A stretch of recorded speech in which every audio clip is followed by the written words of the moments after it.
I miss Sonia. Actually, it's not as many people tonight as I thought there would be. The time is now 7 p.m. I will now call this meeting of the Bridgewater Town Council to order. Please join me in rising for the...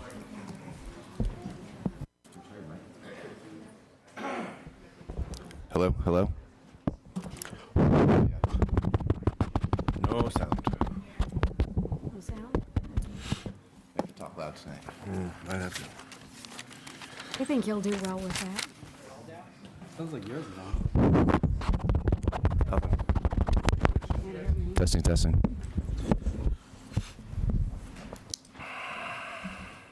Try that. Can we twiddle our thumbs?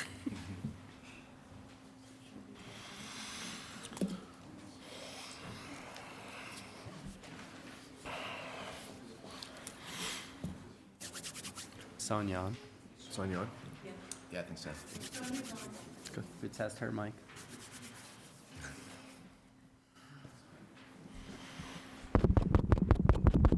Nothing yet. I got Oh, nothing. Jason in there, huh? Didn't want to buy his drinks tonight, that's why.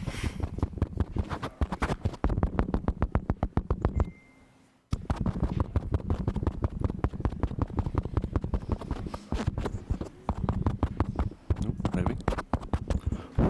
No.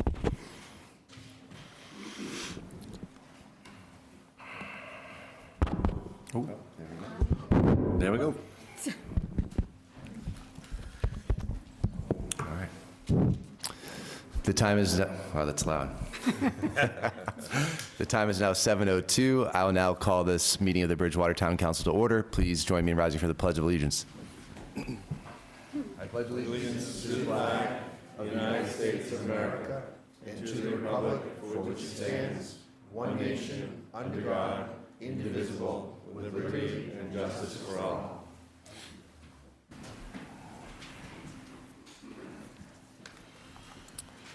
Tonight's town council meeting is being streamed live via YouTube. Please go to the Town of Bridgewater Facebook page for the link. For tonight, I do have some condolences from our veterans agent. Please join me in recognizing the passing of Mr. Robert Harmon, U.S. Air Force, Korean era, passed away on November 30th. Please join me in a moment of silence for Mr. Harmon and all of our Bridgewater veterans who have passed.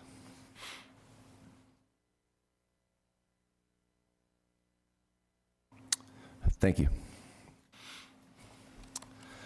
First up, I have approval of minutes from previous meetings. Do I have a motion for approval and second for discussion? So moved. Second. A Second. motion and a second. Any discussion? Seeing none, all those in favor? Aye. Any opposed? Motion carries. Announcements from the president. So we do have our first public meeting. Oh, go ahead. I think you have to do roll call because we have one counselor on Zoom. You're right. Thank you. I forgot about that. So yeah, I'll take another motion and a second, please. I'll keep the motion in effect. And, Second. I'll keep the second. and so, yes, may we do a roll call, please? Sorry. Mr. Kennedy? Yes. Miss Ellenberg? Yes. Miss Striggles? Yes. Miss McGrath? Yes. Mr. Loretti? Yes. Dr. Perry? Yes. Mr. Murphy? Yes. Miss Hunt? Yes. And Mr. Lindy? Yes. 9 in favor, 0 opposed. Thank you for that. And that being said, we do have Councilor Striggles joining us via Zoom. I personally want to congratulate her on behalf of the council. She did have a beautiful baby girl last week, and she is a little round of applause. Yeah.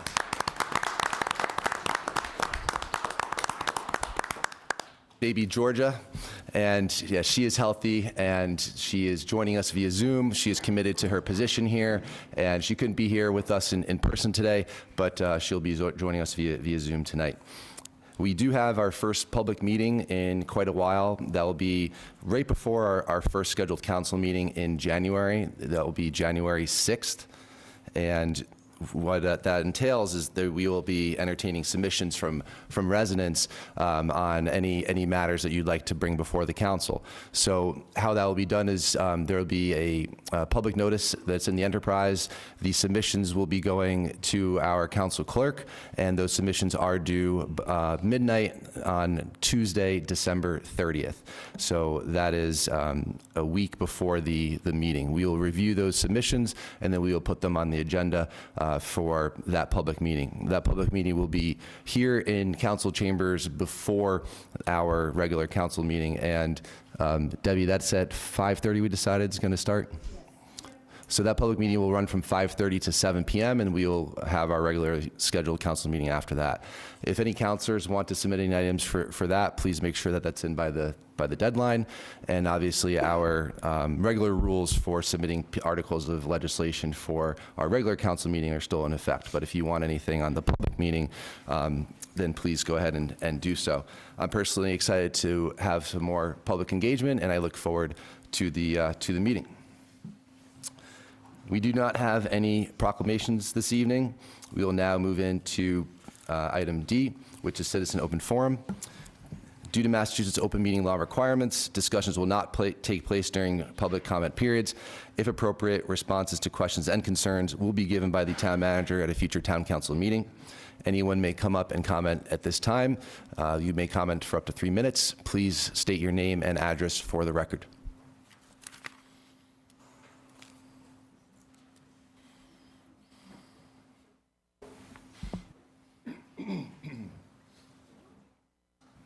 Good evening, Janet Hanson, Pleasant Street. Just a few things, looking at the agenda. I was just wondering what the license transfer is to, it says Triangle Pub. I don't know what kind of establishment that is. It doesn't say.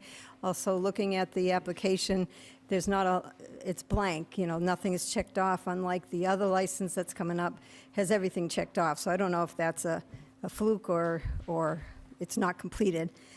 Just a note on my part. The cemeteries, I am excited that the cemeteries will be taken care of. I just asked, hopefully it doesn't mean that they're going to whitewash all the stones, because they weren't whitewashed way back when. So I'm just watching that. It would be nice to just have them, put back up and fixed. The MBTA, I still feel like nothing should be done, but I guess that's not going to happen. I just hope the minimum amount that we can get by, and once it's on paper, there's nothing stopping anybody necessarily from building, so we just have to watch that, so let's not go overboard. And I am concerned about the water, because it's, I'd like a water moratorium on any building, and it shouldn't be just on big projects, because I'd like to see how much water does a big project use versus all the thousands of houses that come into Bridgewater. What's the comparison? Because I think the housing uses more water than the big places. And does that include hotels, apartment complexes, hospitals? So I'd like to hear more about that. Ordinance FY 26009. I like that idea to, spruce up and maintain the downtown. I just would be careful, and is there any way of stopping the landlords from increasing their rent so they can do that? Because then that's just going to drive out whoever's renting those places. So that needs to be watched. We can't necessarily control rent, but there's got to be some incentive so that they don't increase the rent on these people, so we can maintain what the downtown looks like, if it's going to fall upon the landlords. I agree with the letter that wants to go to the governor. I read it quickly, and I'm excited to see that that's being put in place. I'm in favor of that. So I'm just cautious of how much water, putting a moratorium on big complexes versus still allowing all the development. That's, they use, I think, possibly use more water. I don't know. I'd like to hear that comparison. That would be great if somebody could put that forward tonight. And those are my questions tonight. Thank you. Thank you.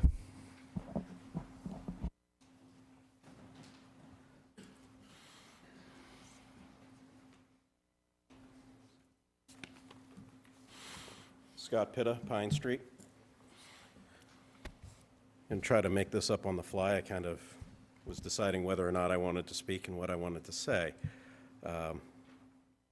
Short version is it's never the wrong time to do the right thing. No matter how far down the road you go, there's always the right time to do the right thing. First off, talking about the water moratorium, I agree with Mrs. Hanson. I think the 1 inch and under limitation is a half measure. We have serious water problems in this town, and we've had these serious water problems in this town for many, many years. We need to just stop new building together right now, temporarily, until we can get this problem addressed. Whenever this council has looked to spend CPA funds to preserve land, it has correctly cited the cost of community services study out of Yale University from 2009 and multiple follow-on studies that consistently show residential development costs the community more than any real estate tax. Those studies show somewhere between $1.12 to $1.50 for every residential tax dollar they bring in. With the MBT Communities Act, if I understand, just because we zone it doesn't mean it's going to get built. I'm not sure I subscribe to that theory. But if those units get built, there will be a tremendous cost to this community, to our police, our fire, our roads, and our schools. Right now, our schools are bursting at the seams. Our classroom sizes are unmanageable. My own wife's classroom size, every day, she can't handle it. It's not that she can't handle it, she's amazing, she can do anything. But it's too much. And if this council approves this, you can't come back to the school committee in the spring and say, hey, well, we're going to saddle you with all these new units and all these new residents and all these new kids, but your spending's out of control. It's inconsistent. You're going to have to take ownership of that. Where's that money going to come from? We don't have it. We have too many expenditures. Now is not the time. I understand that there may be a reward of some sort of grant money possibly in the future. That's not enough. I trust Dennis. I know Dennis. I've worked with him before. I trust him. Everything I've heard about the senator has been fantastic. But there's no guarantee 5 years from now that they'll still be there, that 10 years from now they'll still be there. But if these units get built, they will still be there. And those demands on our system will still be there. And if our legislature can't keep the funding for that grant going 5 years from now, 10 years from now, 20 years from now, we saw what happened in the past with the school transportation that we were promised under the regional school district agreement. We were promised that 100% would be funded. Now, thanks to the work of our legislature, that's back up to 98%. But also look at the Community Preservation Act. We were promised dollar for dollar matching. We're now down to 15 cents on the dollar that is being matched. The promises aren't being met. It's starting to feel like Charlie Brown trying to kick a football. Just because the promise of the money is there doesn't mean it's still going to be there in the future, and our costs will be permanent. Thank you. Thank you.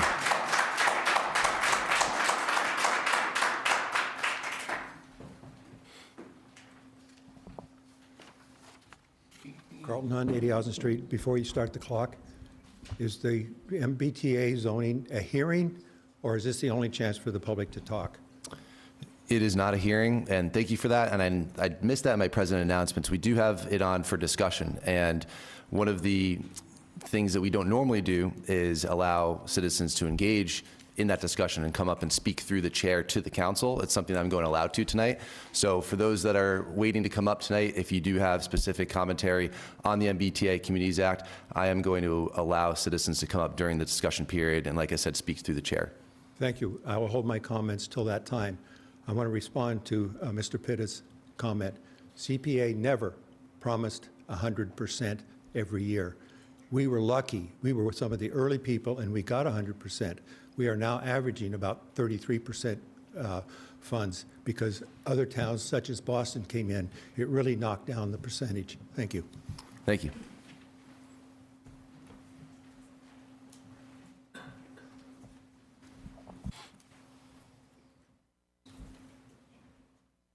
Hello, Mr. Chairman, and the councilors. My name is Lincoln D. Andrews. I am the fourth-generation owner of your oldest business in town, the Stiles and Hart Brick Company. I'm now the oldest because my classmate, Dave Perkins, has sold his business, and he left us with the remaining title. So, hello, Dave Perkins. And first, I want to extend a genuine thank you to everybody here on the board and in the community that has reached out to me. It has been truly, truly refreshing. And I think you all have a good organization here that has the ability to row your boat in the same directions towards a common goal to serve the citizens to the best of your ability. The next thing I would like to recognize personally, as somebody that has 32 years in town government and all sorts of positions, and that has been very active in the sidelines in Bridgewater. You know, I worked with Jeff Nagel, chairman of the selectmen 38 years ago, and my mother worked with the town manager following the death of my father, and we helped to secure we got secured the Stiles and Hart Conservation Area, and nobody thinks about Stiles and Hart and that, which is fine with me, but the point is that, you know, we're always available. That particular property out there was on chapter forestry land, and when we got that turned over to the town of Bridgewater, feeling as if I'm a responsible citizen, I actually had to pay more. We subdivided off 5 acres of the property, which the town has recently taken ownership of. But over those 30 years in between, I actually paid more on the 5 acres than I did on the entire acres because Bridgewater decided to rate that at a commercial rate, not the forestry rate. So I actually ended up paying more in taxes after getting 85 acres to the town of Bridgewater. And my point is, I never went to the Board of Assessors for abatement because I want to be a responsible member of the community. My second thing is I want to shout out, because I've dealt with, obviously, in 32 years, 33 years, I've dealt with an awful lot of activists, being chairman of a planning board and selectmen. You can imagine all the calls that I have gotten. And Kelly Sullivan Meehan is an absolutely outstanding activist within this town. She's acting responsible in my opinion, and she's trying to get information out to the public. And anybody that takes advantage of that position in a responsible manner, even if I totally disagree with them, I respect that position entirely. So what started all of this was the letter that I wrote back in June 28th, 2024, to Town Manager Dutton. I've had a very difficult time since Troy Clarkson having communication with the town of Bridgewater. As an outsider and somebody that just wants to keep a low profile and pay their taxes and do the responsible thing, I have no idea who I report to. And it's been my observation that if I talk to the town manager, it gets lost in the abyss and it never makes it to the elected officials. I don't know if that's the way it's set up, but that's been my previous experience over several. And I don't like that, because I'm sitting here trying to honestly assist the town.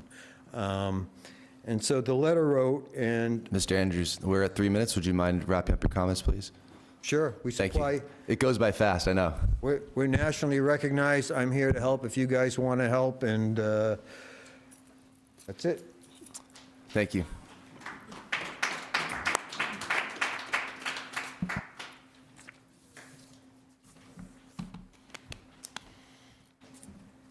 I just have something to hand you, so if that's okay. It's just a copy of some stats. Ashley Mallard, Grange Park, Bridgewater. We all know.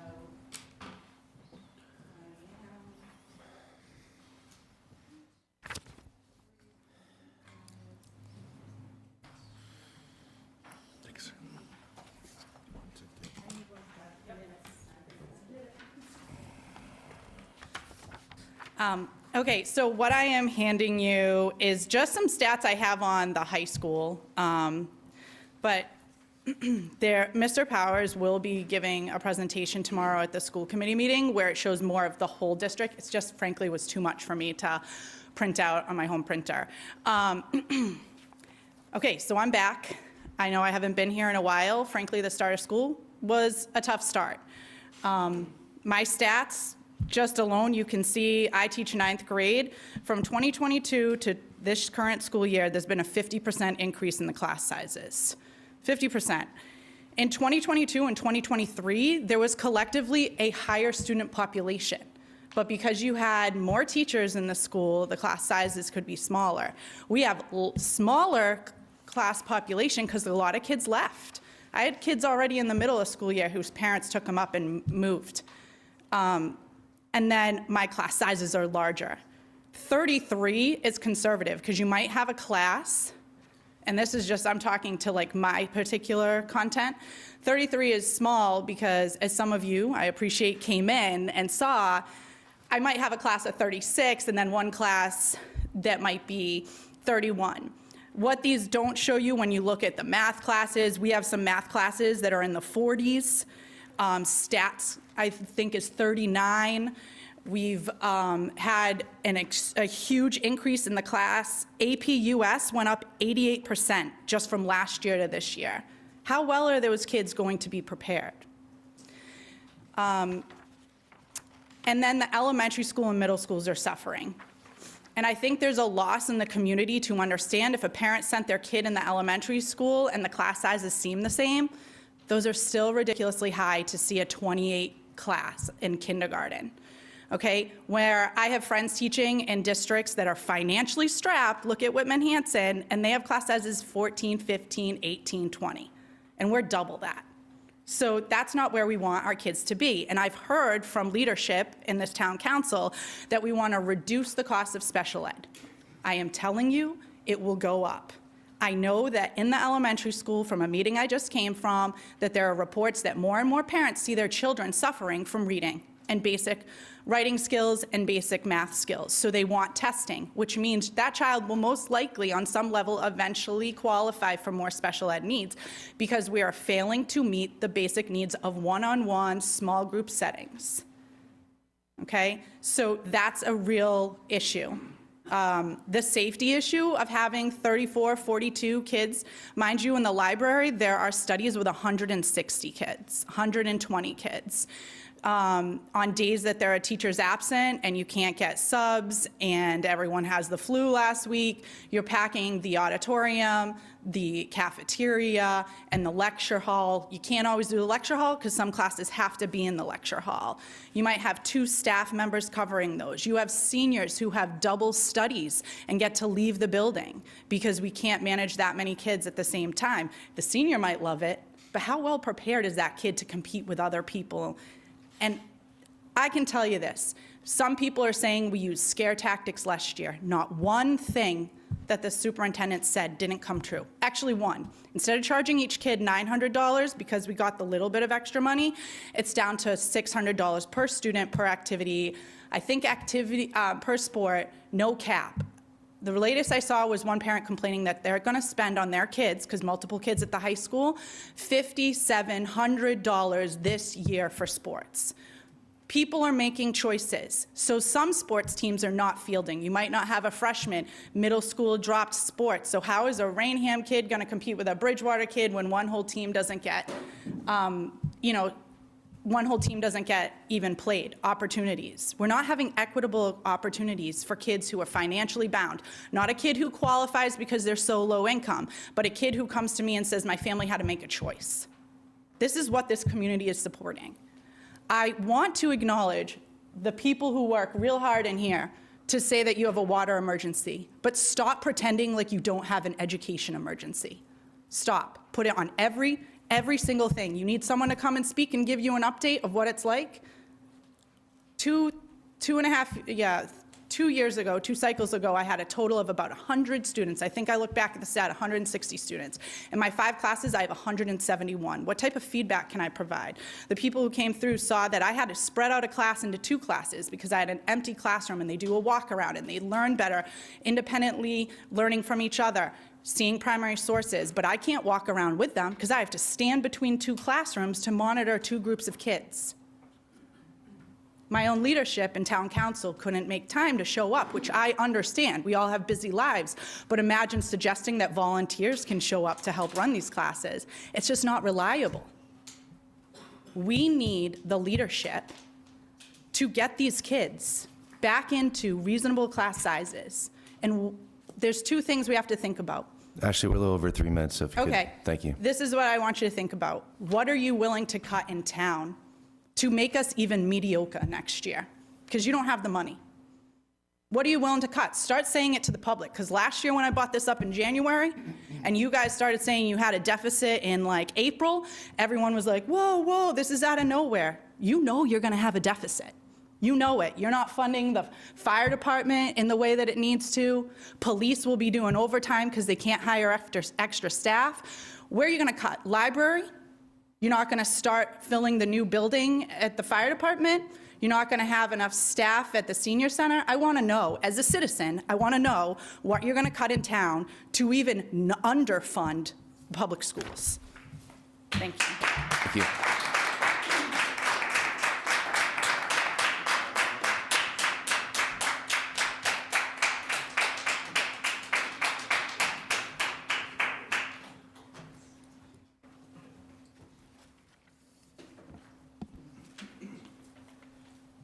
Hello, Council. Thank you, Mr. President, Mr. Vice President, Council members. John Donna, 261 South Street. I just want to echo the comments of the first 2 speakers about the problem with the housing in this town. It's got to stop. Even now, if you look at the agenda on the planning board tomorrow, there's subdivisions being planned out. It's just going to exacerbate the problems that we're already discussing tonight. I'm not going to say them all again. We've heard what they are. We know what they are. I am for bringing business downtown. That's what Vision to Reality is all about. I think we all want that. But I remember hearing in a past meeting that the Perkins development, that the blueprint is is supposed to be 80% housing, 20% retail. And it was communicated that in this Perkins development, that was approved, in exchange for only doing 10% retail, 10% of it's going to be low-income housing. And that's all well and good, but isn't the whole point of this Vision Reality to bring businesses downtown? You know, that concerns me, that other housing projects, if they're developed, which I don't think they should be, will apply for that same issue. More housing, less retail. Now, I know I was reading the agenda tonight on the water agreement with Middleborough, and I know the town manager, it's obvious he's doing a lot of work on that, and certainly looks like, I'm confident that he's doing a great job, and I have all the confidence in the world in this particular council. I thank you all for the work you're doing. But, you know, in that agreement, Bridgewater is going to be paying a higher rate than the highest rate in Middleborough to get this water, and I guess that's as it should be, but we've left ourselves at the mercy of another town with all this building, and it's got to stop. The housing has to stop. Thank you. Thank you.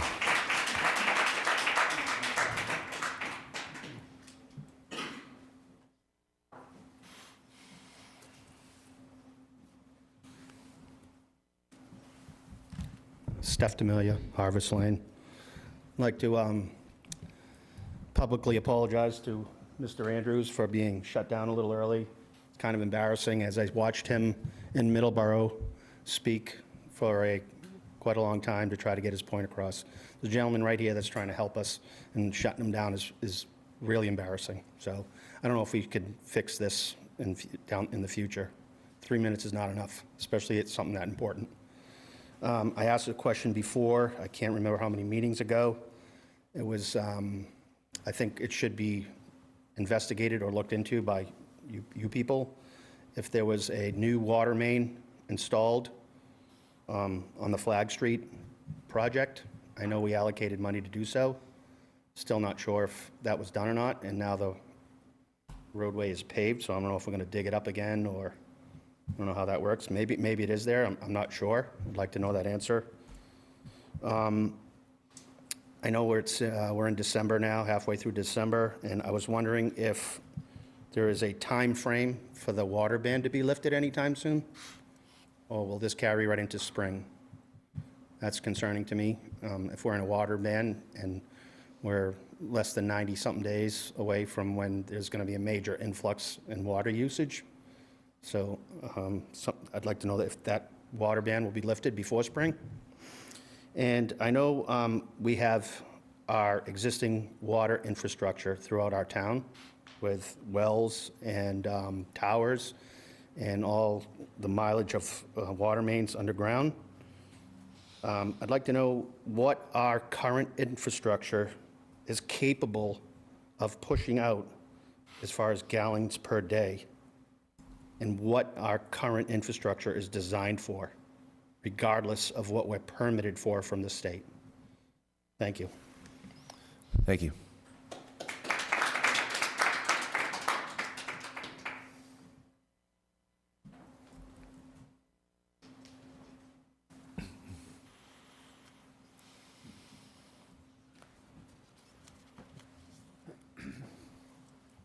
Hi, my name's Kathy Lenaweaver, and I have the courage tonight to come up. I've came here a couple of times. I feel the way the meetings are, and you just sit there and look at us without having any direct answers or even acknowledging is embarrassing. I did take the time and I wrote a letter. Only person that responded was John, President. I got a letter today from, I think it was the town manager, basically saying I can't answer any of these questions. My biggest issue is, well, obviously the water. I've been here for 13 years. It's been brown since the day I've come. I've talked, it was the previous town manager, Dunton. Promises, promises. Nothing's ever been done. It's got to the point where we've had the news come out, so that's why it's come to the forefront. But my thing is, with this Middleborough extension and the cost to us as a town, it's astronomical. It's coming from supposedly a, what did you call it, what fund? A reserve fund? Where's that reserve fund been all this time to not help in the past? We haven't had any comments. We haven't had no transparency, I guess is the word. Anyways, I'm not one to speak publicly, but it's really gotten to the point where I'm done. I hate waking up, wondering if I'm going to have clean water to take a shower, wondering if I can pour water for my dog instead of going to the Blue Dot and getting water. It's not safe. I have an elderly mother-in-law that I just moved in with us. She can't drink the water. I have to go out and get her water. It's unfair to have a town this size with no quality water. And then we're paying a town to help us flush and build up our reserves just because we've never done it in the past. And if we've had that money in reserve, why didn't we do it? Thank you. Thank you.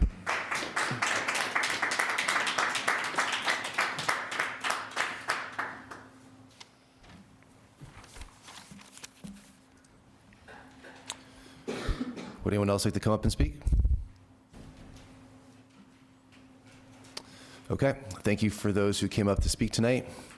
There will be another opportunity at the end of the meeting if you'd like to come up and speak at the end. We do not have any appointments. I'll now entertain a motion from one of our counselors to take item J out of order, discussions. So moved. Second. We have a motion and a second. Any discussion? And we'll need a roll call vote.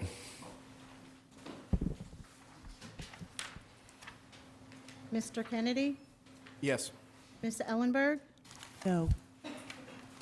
Ms. Striggles? Yes. Ms. McGrath? Yes.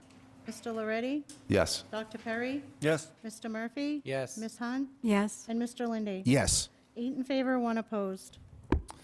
Thank you. So we do have Councilor Striggles on the line, and we wanted her to participate in these discussions. And then after these discussions, we will also ask for a motion to take L out of order for legislation for action, which is the MBTA compliance. So first off, what we're going to begin with is MBTA compliance. We already did have a public hearing with the Planning Board and CED. That is when the public hearing period officially took place. But due to the sensitivity of the topic and those who may want to speak specifically on this, I am going to allow, if residents choose to come up to speak through the chair to the council, you may do so. Please just raise your hand and come on up. If no one wishes to speak, then obviously please just remain in your seats, and the council will deliberate amongst ourselves. But I figured that it was worth the opportunity to open the forum for citizens if they did wanted to participate. I personally don't like that you all comment to us and we sit here and we get answers back to you at another meeting. So this is an opportunity to have, within a reason, through the chair, a little bit of conversation. We will hopefully continue to do that in the future. I think that's something that is going to be proactive for everybody. So if anybody would like to come up and speak at this moment, please go ahead and do so. Otherwise, the council will begin our deliberations.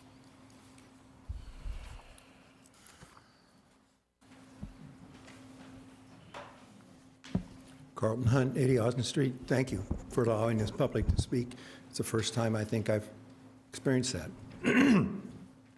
Good evening. Tonight you will vote on legislation that has huge implications for Bridgewater, the MBTA zoning amendments. A positive vote will ensure the town is MBTA certified and has access to external funding sources. Remember, there is underlying zoning that controls the elements of any building project. I, as do others, don't like the implications of the amendments being considered tonight. Neither do I like the town's underlying zoning, specifically how the town form-based code is structured and implemented with no real town input. As the planning board discussed during its public MBTA hearings with the CED committee, the town needs to revisit and improve that zoning. I encourage you to meet with the planning board through your various committees to consider changes to that zoning regardless of the outcome of tonight's vote. More importantly, for tonight's decision, please vote affirmatively on the amendments. Why? As reported by towns which fought the MBT zoning and lost, often on more than one occasion, before approving any zoning because of lost, they voted that to approve it because of potential lost revenue. Bridgewater needs to understand the negative impacts of failure to approve the amendments. The impacts are clear in the Attorney General's office guidance provided in your packet. The downsides of a negative decision clearly indicate the lack of opportunities for applying for and winning grants available to the town now and in the future. In addition, the town must still meet state and federal regulatory mandates, such as the Clean Water Act criteria for phosphorus discharge from the sewage treatment plant. That's a multi-million-dollar investment there. If we can't get grants, guess who pays for it? You and I. That cost will be borne entirely by the taxpayers of if the MBT zoning amendments don't pass. We are not talking about thousands of dollars, but likely hundreds of thousands or millions of dollars. And the federal grant funding opportunities are across multiple infrastructure needs. For example, there are half a dozen competitive grant opportunities under which the town's Green Communities designation could apply for, but these require the town council to move forward with the specialized code that's currently sequestered in various town council committees. What about the water and wastewater infrastructure? Also, the Community Preservation Committee is aware of projects that could receive grant support if the town is MBTA zoning certified. An example is access to MVP grants. municipal vulnerability grants, such as awarded for the conservation restriction on the Hanson Farm or the PARC grant for yet designated parks. I ask you, as Town Council, to vote in the affirmative on this measure to ensure the town has the opportunities to access external funds for the improvement of the town. Thank you for your attention. Thank you.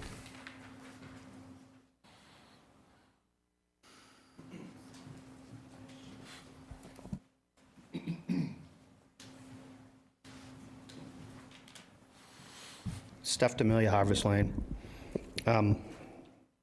Mr. Hunt just mentioned hundreds of millions of dollars for our water infrastructure repairs. Will passing the MBTA zoning code raise hundreds of millions of dollars in grant money? I don't see it. I think this is a really bad decision. We can wait for 10 months and see where this ends up. Thank you.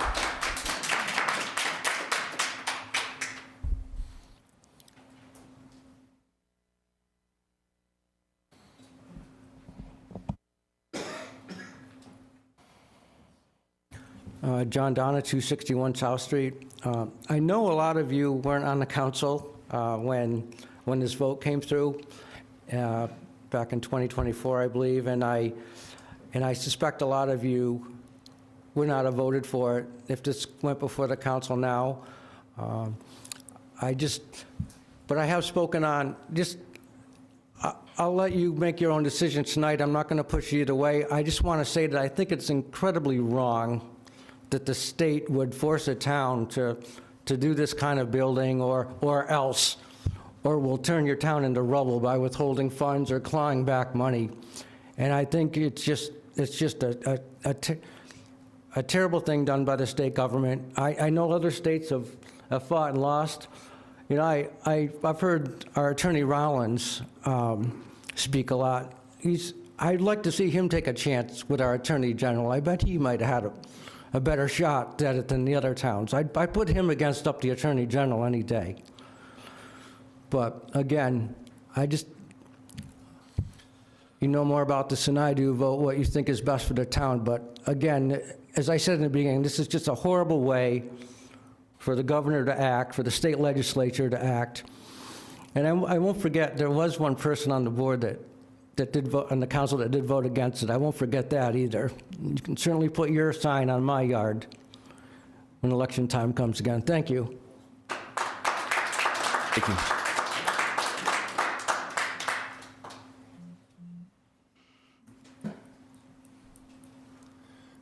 Anyone from the public like to speak at this time?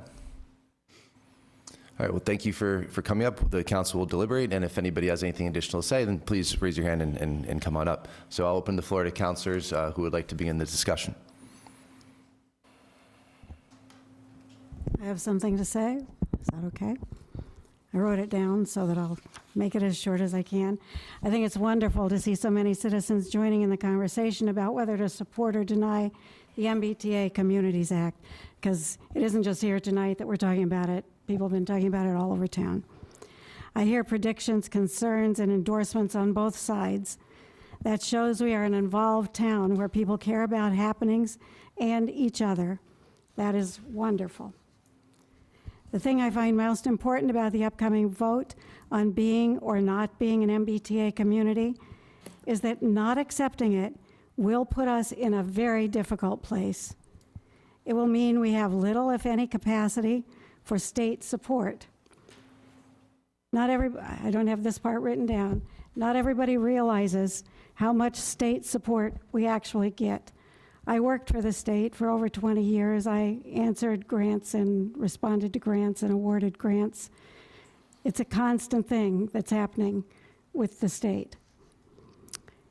But it will mean that we have little capacity or any capacity for state support if we fail to comply with the law's requirements. We risk liability under federal and state housing laws, which can trigger civil enforcement. It would leave us ineligible for state aid. In clear language, it means we would not be eligible to apply or receive grants from the state. Give that some thought. Making a grant application to the state would even be wasted effort. If we vote no, the state will still require actions from us, for which we may have previously received funding. For instance, the sewage treatment upgrades will still need to be upgraded to achieve compliance with discharge quality. That funding will land directly on the town's back. There will be no ability to opt out of compliance, and that will apply to many other state requirements where we have relied on state assistance in the past. We also need to remember that we have a very trustworthy planning board to watch us and to care for us. I've heard the request to vote no. I've taken time to thoroughly consider the consequences of both a no vote and a yes vote. My assessment is that a no vote will harm, not hurt, not help. Harm, not help our town. That's it. Councilors? I also wrote something because this is a tough topic and puts the town in a very difficult position. So on the MBTA zoning amendment before us tonight, I personally want to be very clear, and I've said this publicly before, I don't like the item before us. I don't like the position the Commonwealth has put Bridgewater in, nor other towns. And I don't like the method the state is using to enforce the compliance. I believe last year, Bridgewater did act in good faith. Whether people agree or disagree with that decision, we did adopt the MBTA zoning because we were told it was the bare minimum required to be compliant and eligible for grant funding. After changing our zoning, we were told that was still not enough, and we were deemed not fully compliant, and we received no grant funding due to that. Now the metrics have changed again, which is why this amendment is before us. So I just want to be clear for residents, and Bridgewater already has MBTA zoning in place. What we do not have is zoning that is currently compliant. There is a concern that I haven't seen discussed publicly. Under the statute, compliance is not binary. Bridgewater is currently considered conditionally compliant. As I read the law, there's a possibility the state could develop and proceed under our existing zoning that we have in place and simultaneously withhold grant funding to pressure us into further zoning changes. That would leave Bridgewater absorbing all the impacts of this, and based on how the law is already being enforced by the state, which I'll touch on in a second, I don't see that as a hypothetical risk. The law itself has been upheld in courts, as was mentioned by a resident. If anyone wants to view that, that's the AG versus Milton case. About 9 to 10 towns already fought this, claiming it was an unfunded mandate. Many of us disagree with that as well, but that's what the courts ruled, so that's the legal reality we're all having to deal with. Now the issue, in my opinion, is not whether the state can do this. The issue is how the state is actually enforcing it. What we have now is a system where the towns with the towns unfortunate enough to have MBTA rail access, have their funding used as leverage. Grants unrelated to housing are now being tied to zoning compliance by the state. We've already seen this happen. Earlier this year, Winthrop lost $1.2 million in state funding, including more than $800,000 for flood mitigation. That mitigation was meant to protect the lives of their citizens as well as their first responders, and that was held back by the state for a zoning mandate. Last month, Wachusett Regional High School received a notification that they were going to have some education funding pulled because Holden wasn't compliant in MBTA zoning. That's school funding, completely unrelated to this housing. The state did claim it was a mistake, but I don't think those mistakes happened due to a lack of conversations happening behind the scenes. So I think everything is on the table when it comes to grants for any towns that are pushing back on this. So tonight, the way that I'm looking at this is my responsibility is to look at real consequences. Bridgewater cannot afford to lose grant funding. We are already underfunded by the state. Both Chapter 90 and Chapter 70 funding are not keeping up with inflation. This has been talked about by us before. We are dealing with a water emergency as well. The state cannot mandate development where the infrastructure does not exist, so in some ways, that might benefit this particular situation. The town manager has plans in place to restrict those new permits during his emergency. We've discussed that. In my opinion, I think that buys time well into next year. Looking ahead, there's a statewide ballot on this in November coming up, but regardless of how that plays out, I don't want Bridgewater to be locked in for 2 years on this zoning and being penalized in the meantime.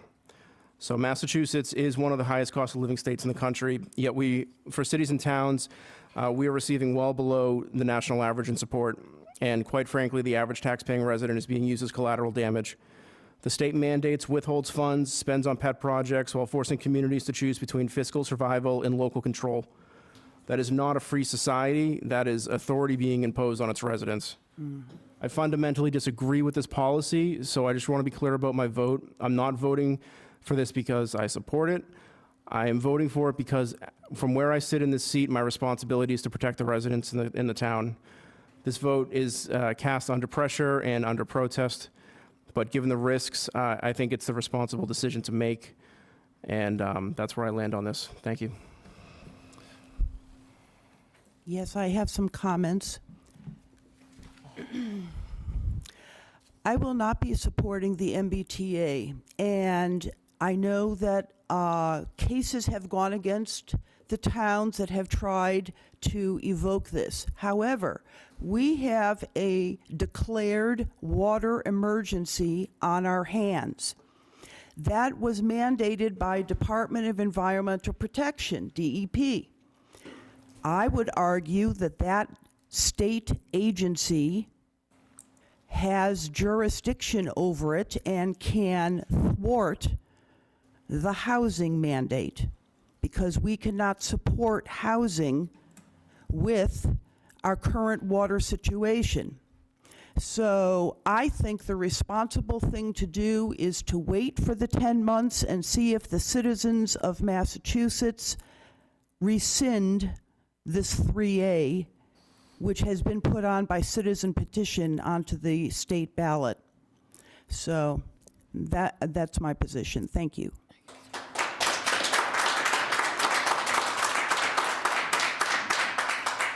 Thank you, Mr. President. I too feel it's cruel for the governor to do this to us, and I'm glad that we have an election coming up.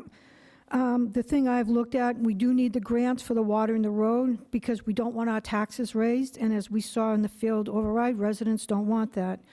The hopeful thing that I saw when I watched the planning board, Mr. Driscoll, the chair of the planning, is going to work on safeguards such as deny projects because of water, a build-up analysts before projects are implemented, water impact, and relooking at zoning laws. So I hope I quoted Mr. Driscoll correctly.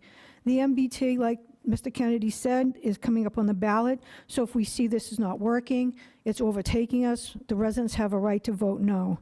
And the other things Mr. Kennedy say, I agree with. I'm not happy about it, but I'm going to be voting yes.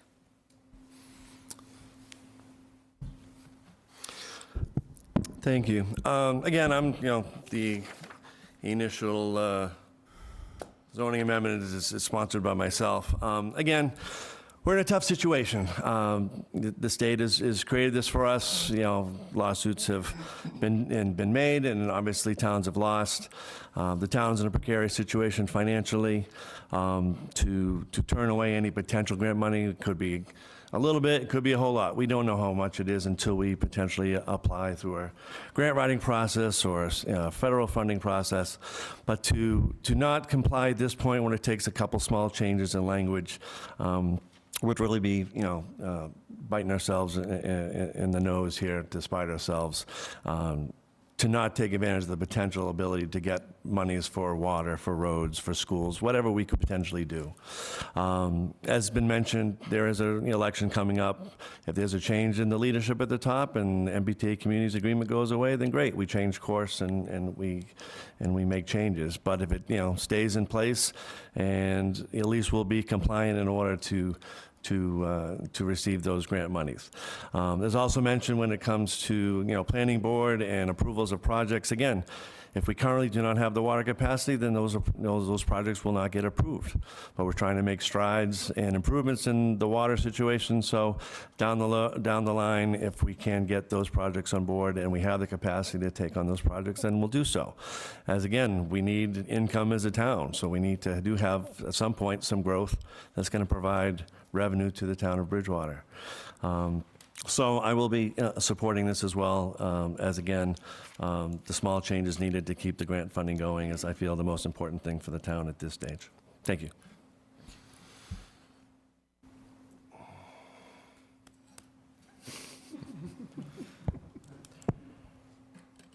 I'm happy to go quick, just so that it's not so awkward being on Zoom. Sounds good. Got you over there. Go for it. All right, awesome. So thank you for being able to take this out of order. As Council President Loretti let everyone know, I gave birth on Friday, so it has been a whirlwind for my family and I, but I really appreciate being able to participate in this discussion and stay on the meeting for as long as I can with a very fussy newborn who actually came home today. He came home at 1 o'clock today. So quick turnaround, but here we are. When it comes to the MBTA Communities Act, I will reiterate what I said during our joint meeting with CED and Planning Board.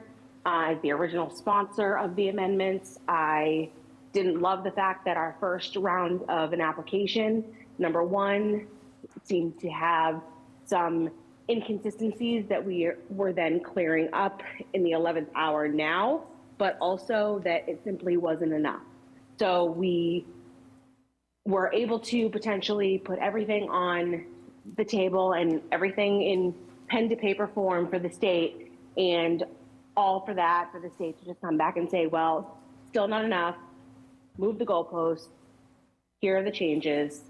Being that the changes were changes that, now looking at it from a macro level response, gave us a little bit more control, where we were able to really do some deep calculations to really ensure that we had some caps.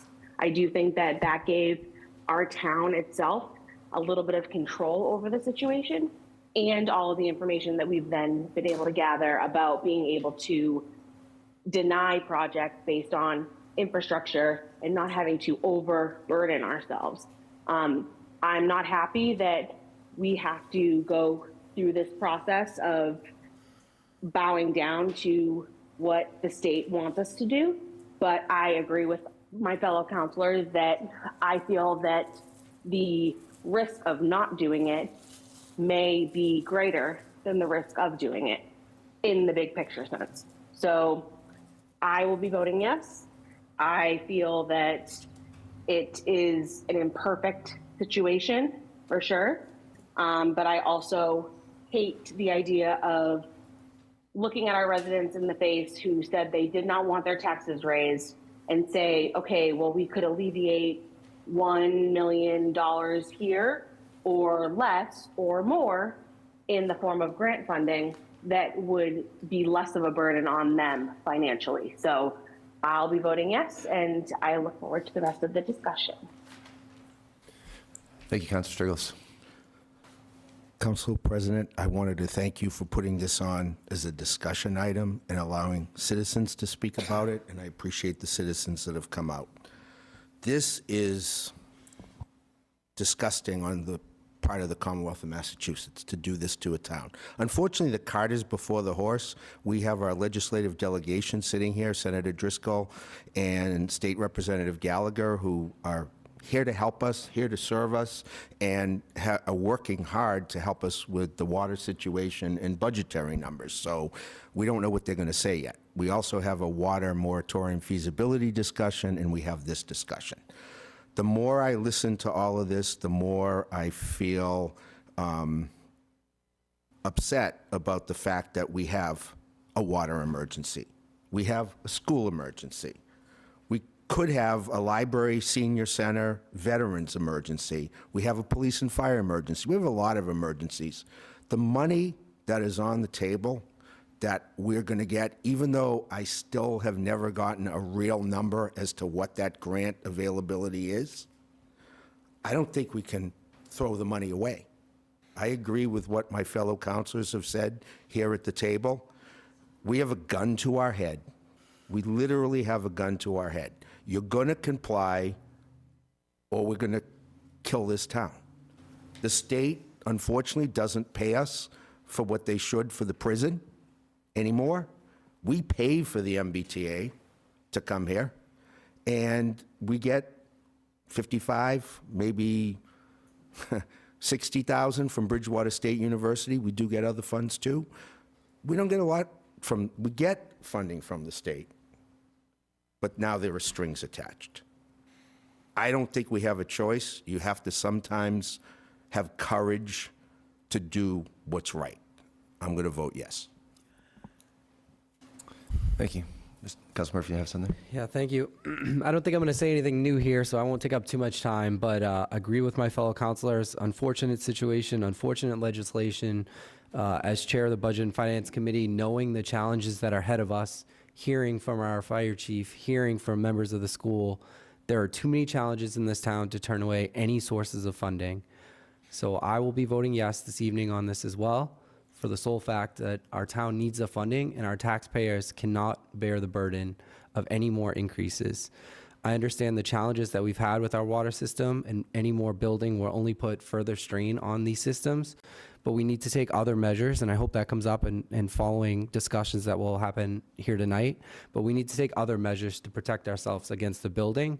Turning down the MBTA legislation and turning away money is not where our town is currently at, not what we're able to do. So again, I'll vote yes for the same reasons my councilors have mentioned tonight, and only for those reasons, but a strong advocate against this legislation as well too.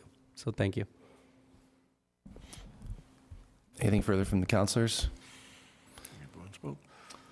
Yeah, for me personally, it's something that I've deliberated on a lot. We are facing a water emergency here in town.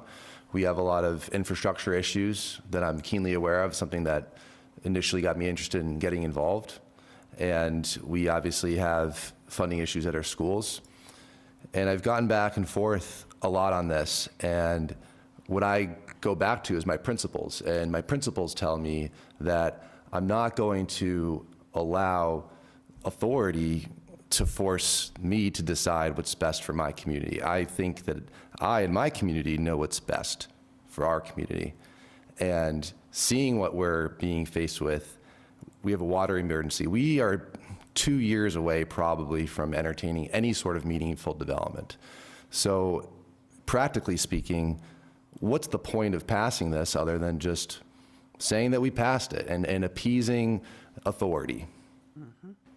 I don't understand. Any sort of authority that's going to mandate housing during a water crisis, it seems reckless to me. But besides that, we don't have the capacity for it.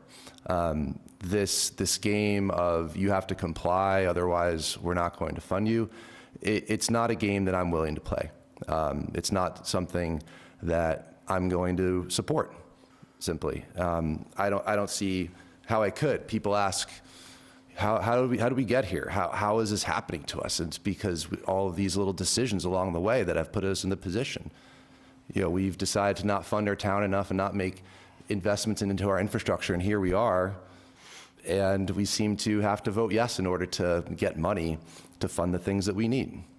We can't fix things of the past. We can only move forward, but I'm not going to be able to support this just based upon my principles. So that's me. I understand where our counselors are. We do need funding.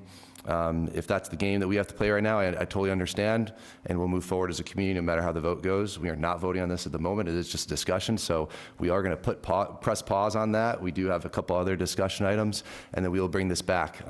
Our rules don't allow us to take the vote out of order. We have to take all of discussions out of order. So if nobody has anything else, we'll close this discussion, please. Point of order.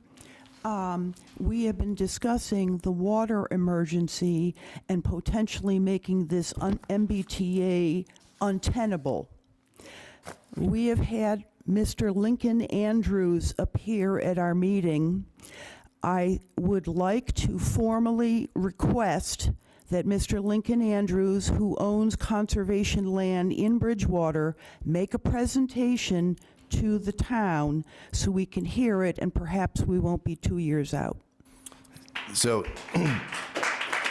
I would love to hear more. I don't know if that's pertinent to the MBTA legislation, so if we want to close that discussion. That's fine. And then, so I do want to make sure that we are going to close that discussion for the MBTA legislation. I just want to ask if there are any citizens that would like to speak now, that they know they have the opportunity to do so as well. Yes, after our thank you. deliberation. Anything from citizens? Okay, thank you. So yeah, we will be moving into the water moratorium feasibility it's how it's presented on our agenda. And like the MBTA legislation, if any citizens would like to come up and discuss that, and that includes Mr. Andrews, of course, and anybody else, you're welcome to participate in this discussion. Please, again, address the council through the chair so that we follow our rules here. But otherwise, anybody is welcome to speak and to involve yourselves in our discussion.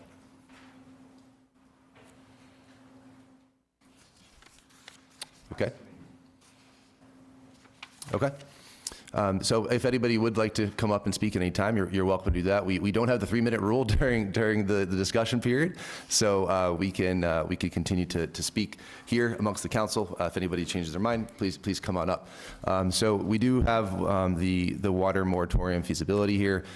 We do have members of our DPW department here as well. I'm not sure if they're prepared to answer any questions, but why don't we open up the floor to councilors if we have any items that we want to bring up. So I also wanted to echo what Councilor Ellenberg said before. I really would like to hear more from Mr. Andrews at some point. He's choosing to pass at the moment, but it seems like it's a viable option on the table to preserve land and find a water source. So I'm hoping we'll be able to hear from him. He has years of experience, and as the second oldest, well, now the first oldest business in town, I think we want to work with him. Mr. President, I just want to quickly chime in on that. I obviously can't speak to what our previous town managers have done. I can only speak to what I've done. Mr. Andrews reached out to me a weekend ago. I quickly responded to Mr. Andrews, and I think I've said this publicly in these meetings. I'll reiterate it. My team, we were looking at every option, and the fact that Mr. Andrews reached out to us to give us another opportunity to explore something else, that's exactly what we were doing. And I immediately reached out to him and said, I would love to speak with you and your team. We're going to do that. We're going to speak with Mr. Andrews, and we've set up a meeting based on the schedule of his team. So we're going to look at all the options, as I've said, and we can follow up with the council and the community based on those discussions. Thank you. Please. Hi, Lincoln Andrews. I'm going to be real brief. I'm not looking to force myself on your agenda and to force my offer. And I'm certainly not prepared to lay out everything in 3 minutes. Thank you, Mr. Casanova Davis. I have a lawyer, and I have a complete team that's ready to rock and roll. Mr. Casanova Davis is aware that my lawyer has made contact with him. As my understanding goes right now, I don't think there's been a reply to her. I did not hire a Washington, D.C. powerhouse attorney to deal with municipalities. That's just kind of the way that it worked out. And I trust Nicole Atala absolutely 1,000%, along with my conservationists that I have hired to assist this facility and to assist this process should the town of Bridgewater goes along. But I'm not going to come up here and stand and just speak by myself and get looked at underneath the 3-minute rule, because as a 1A guy, I fight the 3-minute rule in Middleborough. And there is absolutely no way I can impart my knowledge that I have to give to all of you of 32 years in Middleborough and being intensively involved in municipal water and being the oldest owner of a business in 3 minutes. Thank you.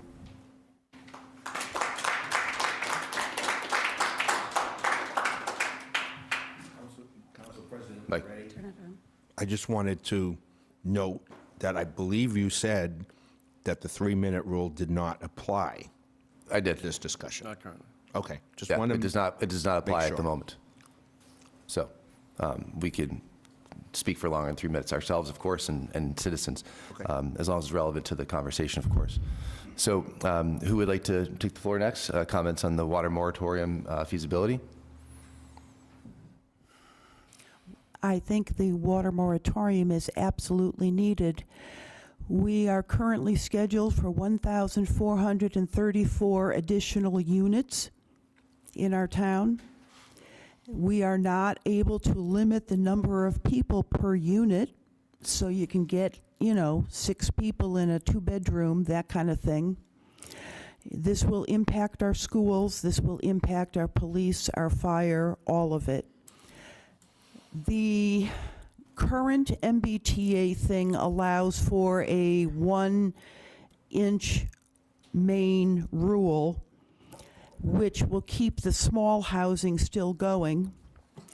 Maybe not for the big guys, but we need a water moratorium in general. Now, we have the project on Broad Street. I believe they're already cited with water rights.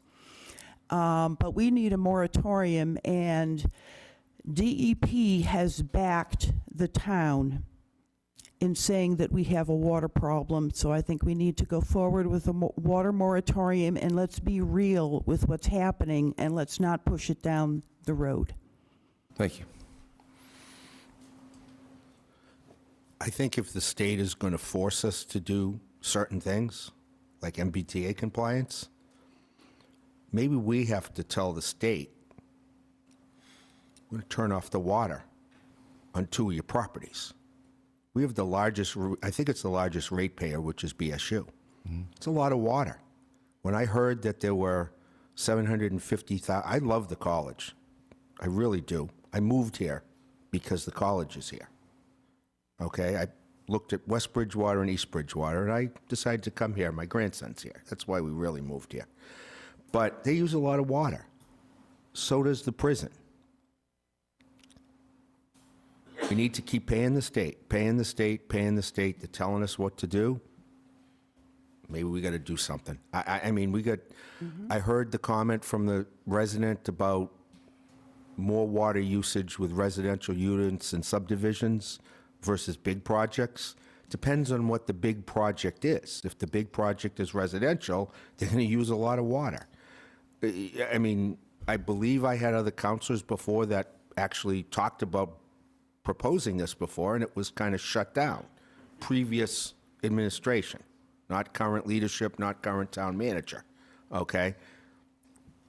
This water situation affects everybody. I know I heard a number that it's 5% of the town. I don't think that's true, okay? Maybe it doesn't affect me, knock on wood, but maybe it will down the road. It affects everybody. If a dog can't drink water, if a baby can't drink water, we get issues. I lived through this in Brockton. We had a total water ban for close to 20 years. They couldn't build anything unless they got a well permit. Maybe the bigger projects need to sink wells. I don't know. I'm not an expert on that. There's aquifers. I'm not an engineer. Okay, we have a water superintendent. We have a town manager. We have other people that we can listen to. But we just can't keep going in the same direction we're going, or we're going to run dry. Thank you. Yeah, my only comment on this is we've been talking about a water moratorium, I think, for the better half of almost the full year now. I wouldn't throw that out completely, but I would ask every person that brings that forward that they also include a then what, right? So we shut off the water moratorium, we don't build anymore, we don't add any more water. How does that solve the current situation that we're in? Because that also needs to be addressed, right? And is that no more building, no more water? We're going to continue to raise rates on our current customers to get to the point where we need to get to pay for these changes. I think all of that needs to be considered, right? So any water moratorium that was to be brought forth by my fellow councilors, we should have a and then what, or a set date, or a plan, or a goal to go with it. Just simply stopping and putting a moratorium on it with no plan, it doesn't solve our current issues. And so I would want to see something that has a plan that puts together what we've heard from our water department, our town manager, along with a moratorium. I think that may make sense, but it can't be just one by itself. We can't just stop and then magically hope the problems solve themselves, because that's not going to happen either. And the funding piece is huge too. Where is that funding going to come from? How are we going to make improvements on our already depleted system? All that needs to be considered, and that's just what I wanted to raise as part of the conversation as well too. Thank you. May I continue? Let's get other councilors get their first word in, then we'll go back for a second. Yeah, I would agree with that, with what Councilor Murphy is stating. as we talked about before, if, our vote goes through tonight and we do follow through with the compliance with the MBTA, moratoriums in general would go against that MBTA communities agreement. So whether it's a building moratorium or a water moratorium, we'd have to confirm whether that would violate that agreement or not, number one. Number two, as Councilor Murphy was saying, to what degree or to what level do we have this moratorium? We still, we have plans in place to get us to a certain level. We have some temporary plans that are coming in place that'll probably be talked about later this evening. But, between the potential connections with Middleborough, with filtration trailers, with a few different items that we're talking about in the short term to get us to the point where we can connect wells 10A and B to High Street, then we will certainly have more capacity because those wells have a good amount of capacity as far as water goes. So we have some things in place that, again, that we're doing on a short term and planning for the long-term basis. So looking at that and discussing, if it's, as long as a moratorium doesn't violate anything that we pass as a council here as far as the agreement goes, maybe we're just looking at individual projects at one at a time. Do we have the capacity at this time to approve it? Yes or no?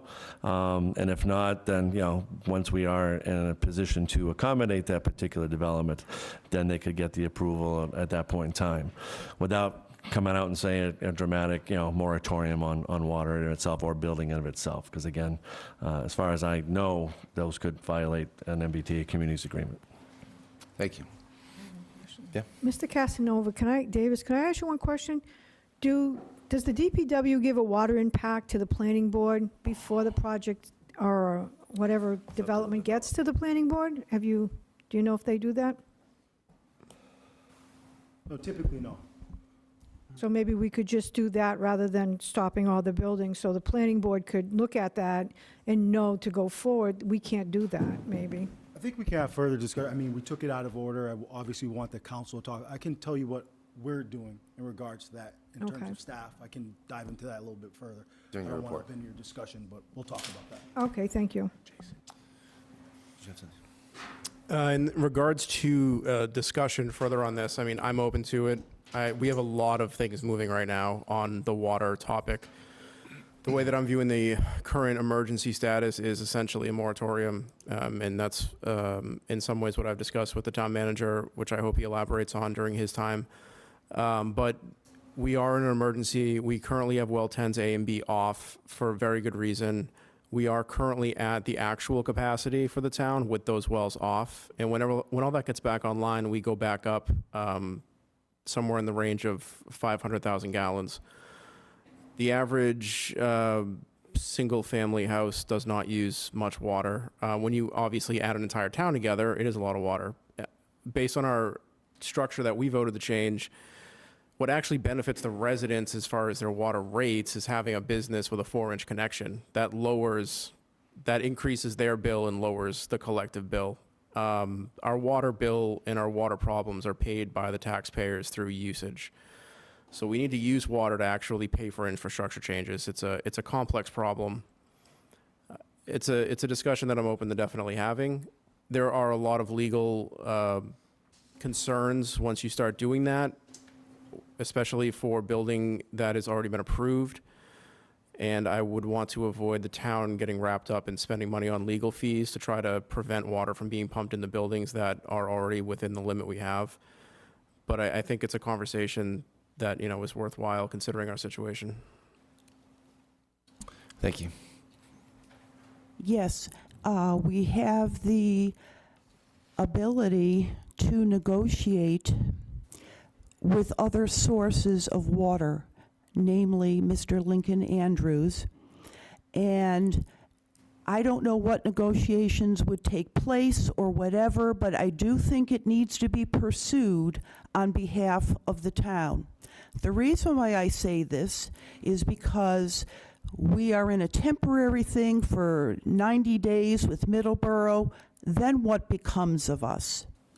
Okay? We need to plan for the long term in an aquifer on conservation land, which is nice, pure water, okay? And we need to negotiate this. and see if it's a possibility. Maybe it'll be too expensive. Maybe we don't want to do it. But on the other hand, this could be growing our water supply system considerably. So I think we need to negotiate, and in terms of how we would pay for something with infrastructure, we could ask the taxpayers if they would want to bond the infrastructure for improving our town. Also, potentially CPC funds would be available and so forth. So I just would seriously hope that all things are explored. That's all. Thank you. Anything else, councilors?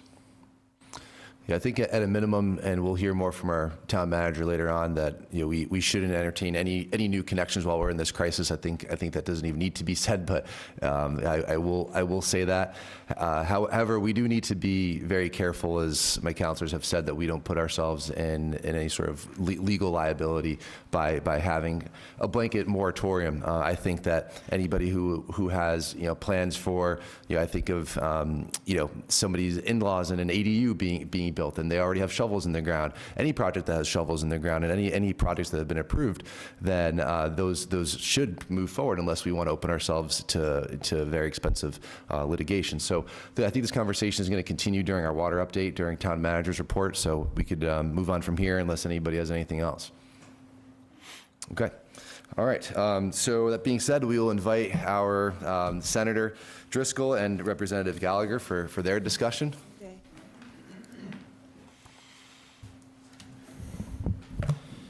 Thank you, Council President, councilors, town manager.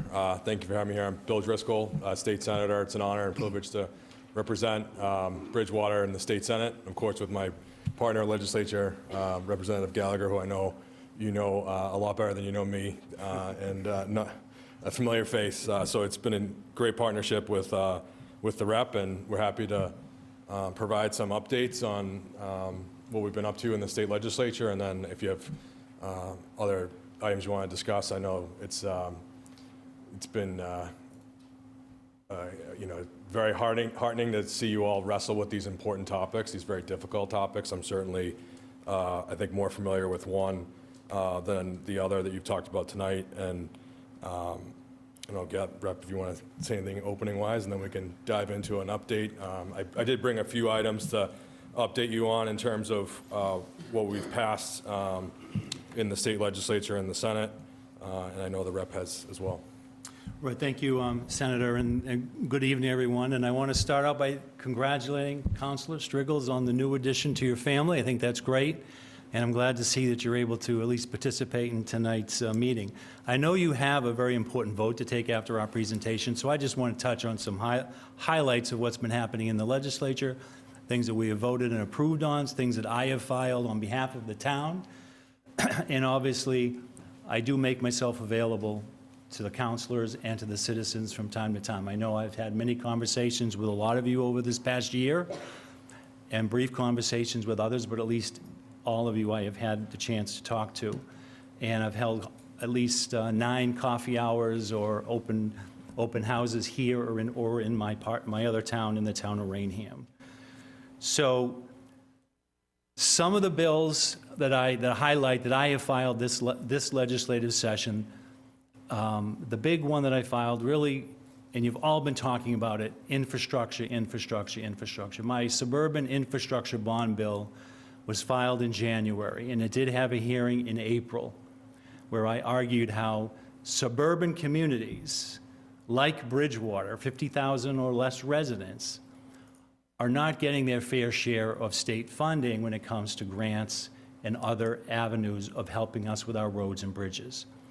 And I made that argument to the chairman of the committee, and we had a long discussion about that afterwards. The bill was sent to study this session. There may be another issue, another conversation later on next year about that. But I think you will all agree with that smaller communities are not getting their fair share of infrastructure money when it comes to, updating our water systems, updating our roads particularly, And I argued for that, and I showed them some statistics and brought that to their attention. However, in this current budget that we have, the Chapter 90 funds were increased by 50%, which gave the town an additional $350,000 that brought Chapter 90 up to $1 million. It's a step in the right direction, partly due to the fair share amendment and the millionaire's tax that was passed a couple years ago. There were several bills, a few bills that I refiled, my predecessor filed when he was in the legislature that I thought were very good bills that would help the town of Bridgewater. And that one of the important ones that I spoke on was the prison mitigation fund that my predecessor filed to establish a permanent prison mitigation fund where there would be money in there every year appropriated by the legislature, so there wouldn't be this guessing game every year whether we're going to get that money or not. So that bill was filed. And that has not been reported out yet. And then there was the appropriate ambulance billing problems that we have sometimes with our fire department. That bill was filed as well. And I think that that has gone to study this session as well. But some of the things that I think that you all want to be aware of is today the Joint Committee, Ways and Means Committee met to have a consensus with the administration regarding what revenue we're going to have for fiscal '27. That meeting took place in Gardner Auditorium today with the Healy and Driscoll administration, budget writers, along with the House Ways and Means Committee. They will come up with a revenue consensus. That's how the budget process starts. They agree on a number, 60 billion, 70 billion, whatever that number is. They agree with that number, and then they appropriate the money out. It starts with House 1, as you all know. The governor is responsible under the Constitution to provide the budget to the state legislature by the end of January. So in January, sometime around the 20th, 25th of January, House 1 comes out, and that's the governor's budget. And we go from there. It comes to the House, then it goes to the Senate, then it goes to consensus. But I will tell you that, and I know we had many discussions this past year about Chapter 70, Chapter 71 money and school issues. There have been many pieces of legislation that were filed this year relative to that. I know 4 of you attended a recent DESE meeting about school funding. Believe me, every single legislature in the House and in the Senate knows that we need to provide more education funding for our schools. We know that. And the fair share amendment that was passed a few years ago should be exactly what it's called, fair. It should be appropriated fairly across the border, across the budget, and not all of it go to the MBTA. And that's where most of that money has gone. So I think they got the message, particularly with the comments that a lot of you gave and other DESE meetings that they had around the state. I know Senator Driscoll attended the one in his area. Also, I know Councilor Murphy came to the State House along with some school officials as well, educators, to speak about education. And believe me, these messages are heard and these messages will be taken into consideration. Can the state come up with all the money every town needs? No, we can't. We do need to do more, and we do need to do better with that. And I hope that I've been an advocate up there to argue for that. I know you guys have, and we will do what we can. We're not going to give, there's no way we're going to appropriate an additional $10 million to the town. We can't do that. But can we do more? Yes, and we'll see what comes out in the budget in a couple of weeks. If I could add to that part while we're on the Chapter 70 and education funding. I want to thank counselors that provided testimony during the DESE listening tour recently and up when some of these bills were being heard before the Joint Committee on Education in Boston. And I listened to a lot of that testimony across at least 2 of those listening tours. The Chapter 70 formula, it's very clear. Everyone that got up to speak, it's not working for their town, for their city. That was very, very clear. When I provided my own testimony to the panel, the commission that Desi had there. One of the things I shared actually some examples, some highlights from Bridgewater and the situation that the schools are in here in terms of the class size and canceling of curriculum and folks having to wonder if they're going to be able to get those AP classes and qualify for the colleges they want to apply to, which are terrible things to think about and decisions that individual families are wrestling with. But in addition to highlighting the needs and the issues locally, I challenged the commissioners on that panel that were listening to all the testimony to take a big swing. Part of what's going on with this listening tour and with that Chapter 70 commission is that in the state budget, the legislature charged DESE with this to make recommendations on how to update and iterate the next version of Chapter 70 going forward. So my hope is that because of the testimony that you provided, that others provided, there is essentially the justification in that document that they produce a few months from now that gives us what we need when we go to deliberate the state budget to make those increases and make the changes to the formulas for school transportation, for special education, for general Chapter 70 aid. And I can speak, I know the rep is in his first term. I served in the House of Reps before serving as state senator and was in the legislature when we passed the Student Opportunity Act back in 2018. And at that time and in the first few years of that, it was seen as a kind of a generational investment. We were really proud of it. I think it resulted in a lot more money to school districts. But what has happened, and I think we're all well aware of it, but inflation has not kept up with inflation. And so this is really a revisiting of the actions that we took in 2018, which was a 5-year implementation plan. So we're fully implemented on that now, so to speak. And so the timing, couldn't be more needed in terms of getting that report from that commission. So we look forward to receiving that. As the rep said, budget season essentially began today on Beacon Hill with the consensus revenue hearing. True. And getting out of Chapter 70 for a second, Chapter 90 funds are very, very important too to the town, as you know. And the fair share amendment is transportation and education. And that's where the town received most towns receive 50% more in Chapter 90 monies this fiscal year. But the lion's share of it went to the MBTA. So hopefully this upcoming budget, you'll get just as much more out of Chapter 90 than you have in the past, because there is funds of it. There is the funds. The fair share amendment is coming in much larger than they thought it would, and I think that you will see additional Chapter 70 money. You will see additional Chapter 71 monies. To what extent, I don't know. It's not going to solve all the problems, but there will be additional appropriations. Unrestricted government aid, local aid, I can't comment on that. I don't know where that'll be. You could see it could be flat. It could be a small increase there. But I'm hoping that you do get additional Chapter 90 monies. And I know I've been working with Councilor Kennedy on the pilot money, which is an issue. And we're doing some research on that for you to, you do get some pilot money on your cherry sheet that helps with payment in lieu of taxes, and yes, it should be more. But we're looking at the state-owned land that we have in Bridgewater and see what is not counted in that, and if it's not counted, why. So there are areas that we're looking at.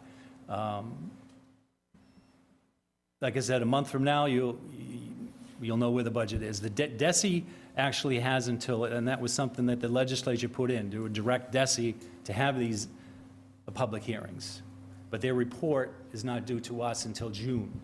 So I don't know, hopefully the message will be out there that we need additional assistance with Chapter 70 money, but I don't think their report will really be effective when the budget comes out next month. But hopefully the tone will be in there. And there's no question, I think that this administration is really big on education. And I think that you will see that in the budget. So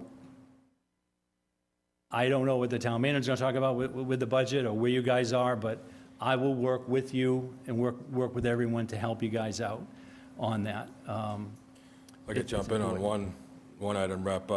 In the recent supplemental budget, I think, again, it speaks to local contributions into regional and state programming. An amendment I filed regarding local assessments to towns and municipalities for MBTA service. So I believe that Bridgewater is assessed about $160,000 a year that goes into the MBTA pool. And there's about 128 communities that pay into MBTA service. And you also put forward, I think, around $60,000 plus into regional transit.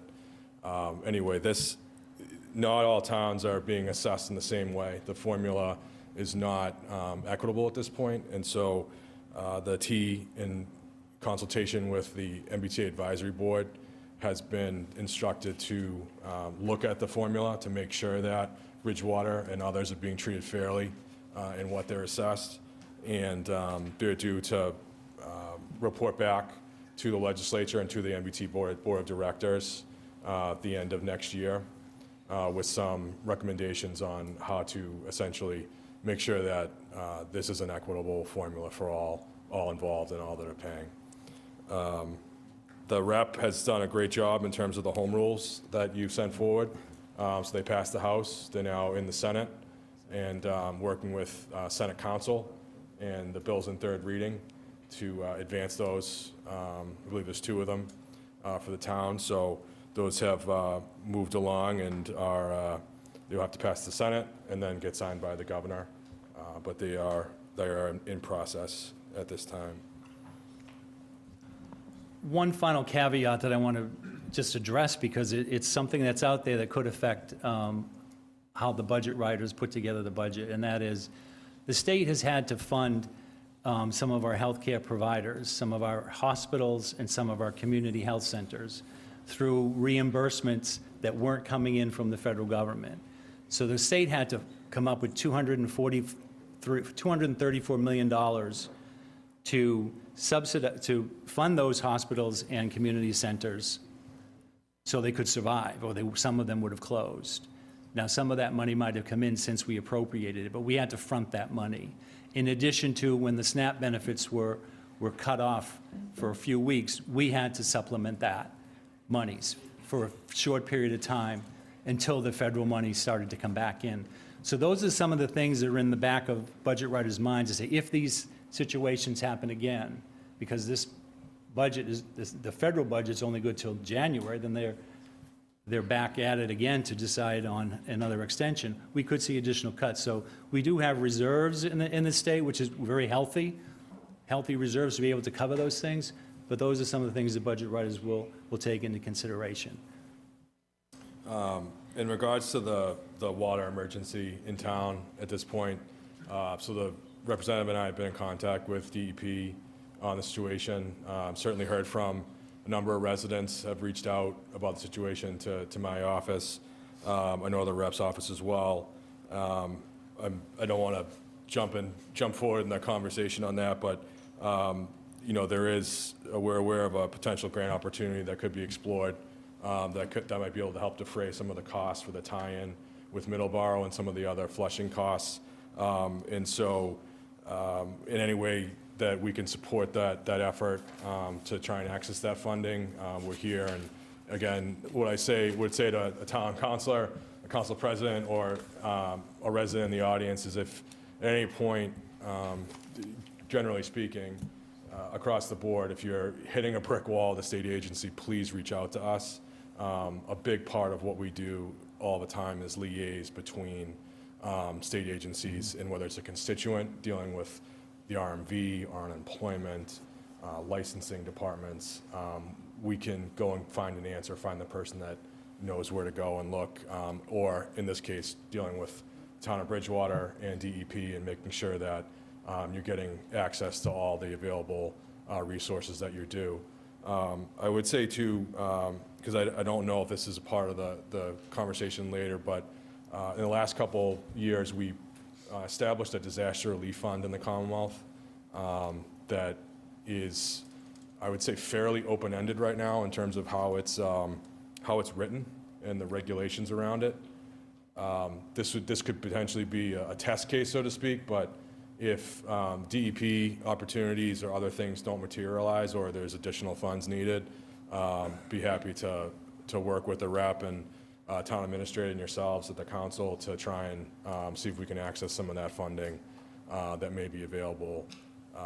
Again, the language matters, as you know, in terms of what type of emergency, and is it a quantity issue? Were there specific events that precipitated the issue here, and whether or not the state agrees that there was a particular time when the emergency started or ended, that kind of thing. All that matters. That can get worked out later, but I just wanted to put that forward as something that we're researching and looking into on behalf of the town. And I just want to wrap up. I do want to comment on the MBTA, because that is what you're going to be voting on after us. And I just want you all to know that there have been several pieces of legislation filed this session relative to the MBTA Communities Act. Whether the question is on the ballot next November, I think it is, or it's, the signatures are still fluctuate, but I mean, the voters will have a say next November about this. Some of the pieces of legislation that were filed this session, and two of these I did co-sponsor with my counterpart from Duxbury, and that was to extend the compliance until 2028, and that failed, the House vote. I supported that, but it did not make it. The other one that I supported was exempting communities. Doesn't affect Bridgewater. It was exempt communities with no MBTA presence, which my Rainham does not have that. That did not pass either. So, but I co-sponsored both of those bills on the House floor, and they did not make it through. And getting back to grant money, just to be clear, yes, there are potential grant opportunities that you would not be eligible for or approved for if this does not pass. But that does not include all grants, particularly when it comes to public safety. I think there's been an executive order that those types of grants would still be issued and given to the towns. So this is a fluid topic. However you vote tonight, yes or no, this issue is not going to go away. And I do think you will see a lot more legislation filed in the future regarding this. It's a tough decision for you guys to make, I understand it. I've tried to do a few things to alleviate some of the stresses on the towns, to have more thought behind it, and I did join my counterparts on the other side of the aisle to support those, but they did not pass the House. And I'm happy to take any questions, or if you should have Questions? First of all, I want to thank you both for being here and looking out for the town of Bridgewater. That's important to have good advocates on Beacon Hill. I certainly knew we would have one in the representative, having come from the council, but it's very nice to see you here, Senator, too. There is something later on in our agenda. I know Dennis still reads the agenda, dealing with a resolution to support urgent need for municipal aid infrastructure investment. You guys are our representatives there. I know that you will do whatever you can to promote that. So I'm just curious if, Dennis, if you read that, or Senator, if you read that. We're going to talk about it later, but it's a resolution. Just curious. So, I mean, I did read the agenda, and I did read the letter. It's not unusual that selectmen boards or council boards send letters to the governor, saying we would like you to do this, or we'd like you to do this. It's not uncommon. A resolution, I don't know. I don't know what the purpose of that is, but I don't think it's uncommon for letters like that to go to the administration. I mean, my legislative aide we get about 50 to 75 emails a day. Weekends, not so much, but a good 50 to 75 a day. Some of them are from California about things we're doing here, but we do go through them, and I do try to respond to every constituent that I have and a few others.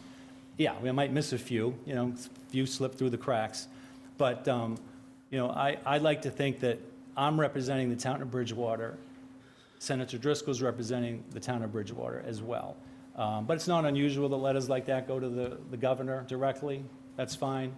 Whether you need a resolution as well, that's up to you guys. But I just want, hopefully, that we are trying to do the best we can for the town I certainly don't say I have all the right answers, and I'm sure there's some things that people won't agree with me on.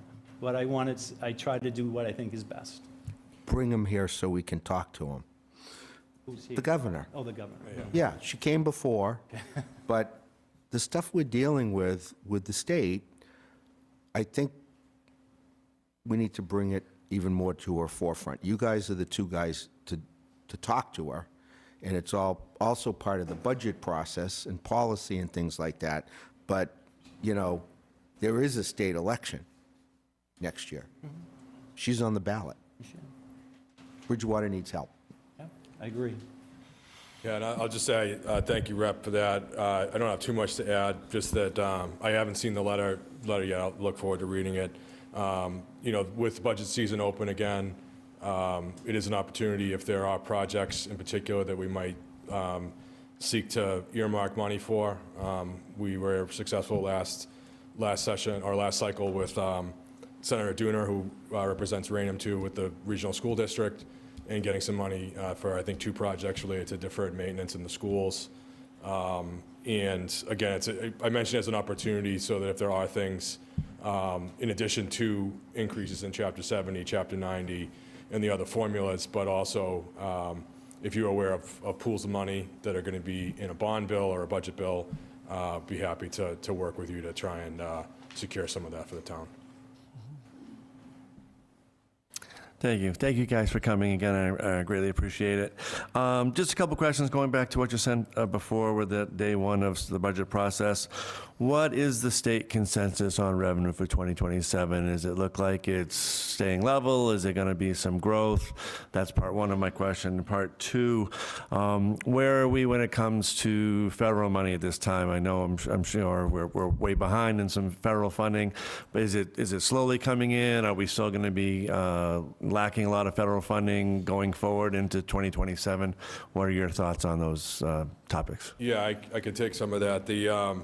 I could say generally speaking, over the last couple of years, when we've done consensus revenue, so the number has not been set yet. What the rep was talking about earlier, this was the first hearing, so economists came in, various people, groups to brief the administration and the Ways and Means Committees for the House and the Senate. They will now deliberate based upon the materials that were received at the hearing and their Q&A with the economists and the experts, and they will come up with a number that they'll budget to. So that number is not readily available yet. But I can say, generally speaking, the growth, so we are up year over year compared to where we were last year at this time. But month to month, we're growing at, I would say, 2 to 4%. In years past, we've been 7 and 8%. So things are flattening out. So there are some concerns around, we thought this past budget year would be really difficult coming out of the pandemic with the loss of the one-time federal monies, having happened a few years ago. It wasn't, again, we are fully acknowledging the challenges with educational funding, et cetera, which we've been talked about a number of times tonight. It wasn't a difficult budget deliberation. I would say in most April. Right. So we were done. It was on time for the most part, signed into law. There wasn't a lot of vetoing back and forth. There weren't. There was, but that said, up until recently, I know that town manager is aware. That certainly the rep and I were for the towns that we represent beyond Bridgewater. The governor's administration was actually holding earmarks from both the annual budget and the fair share supplemental money, in really an effort to mitigate if the bottom were to fall out on the second part of your question, the federal monies. Right. I think you've probably seen the same thing that I've seen in the press around the federal money. It's this push and pull. The AG goes and files a lawsuit to try and recoup or get the grant turned back on, so to speak. That continues to be kind of the cycle that we see. We do stand to lose, though, a lot of healthcare dollars around Mass Health, and that's taking effect very soon. it will mean that there are lots of individuals that are go through redetermination of benefits on their health care. So they'll be essentially, if they're lucky and if folks continue to buy into healthcare versus just go it alone and not get coverage, they'll be paying, essentially more for less coverage.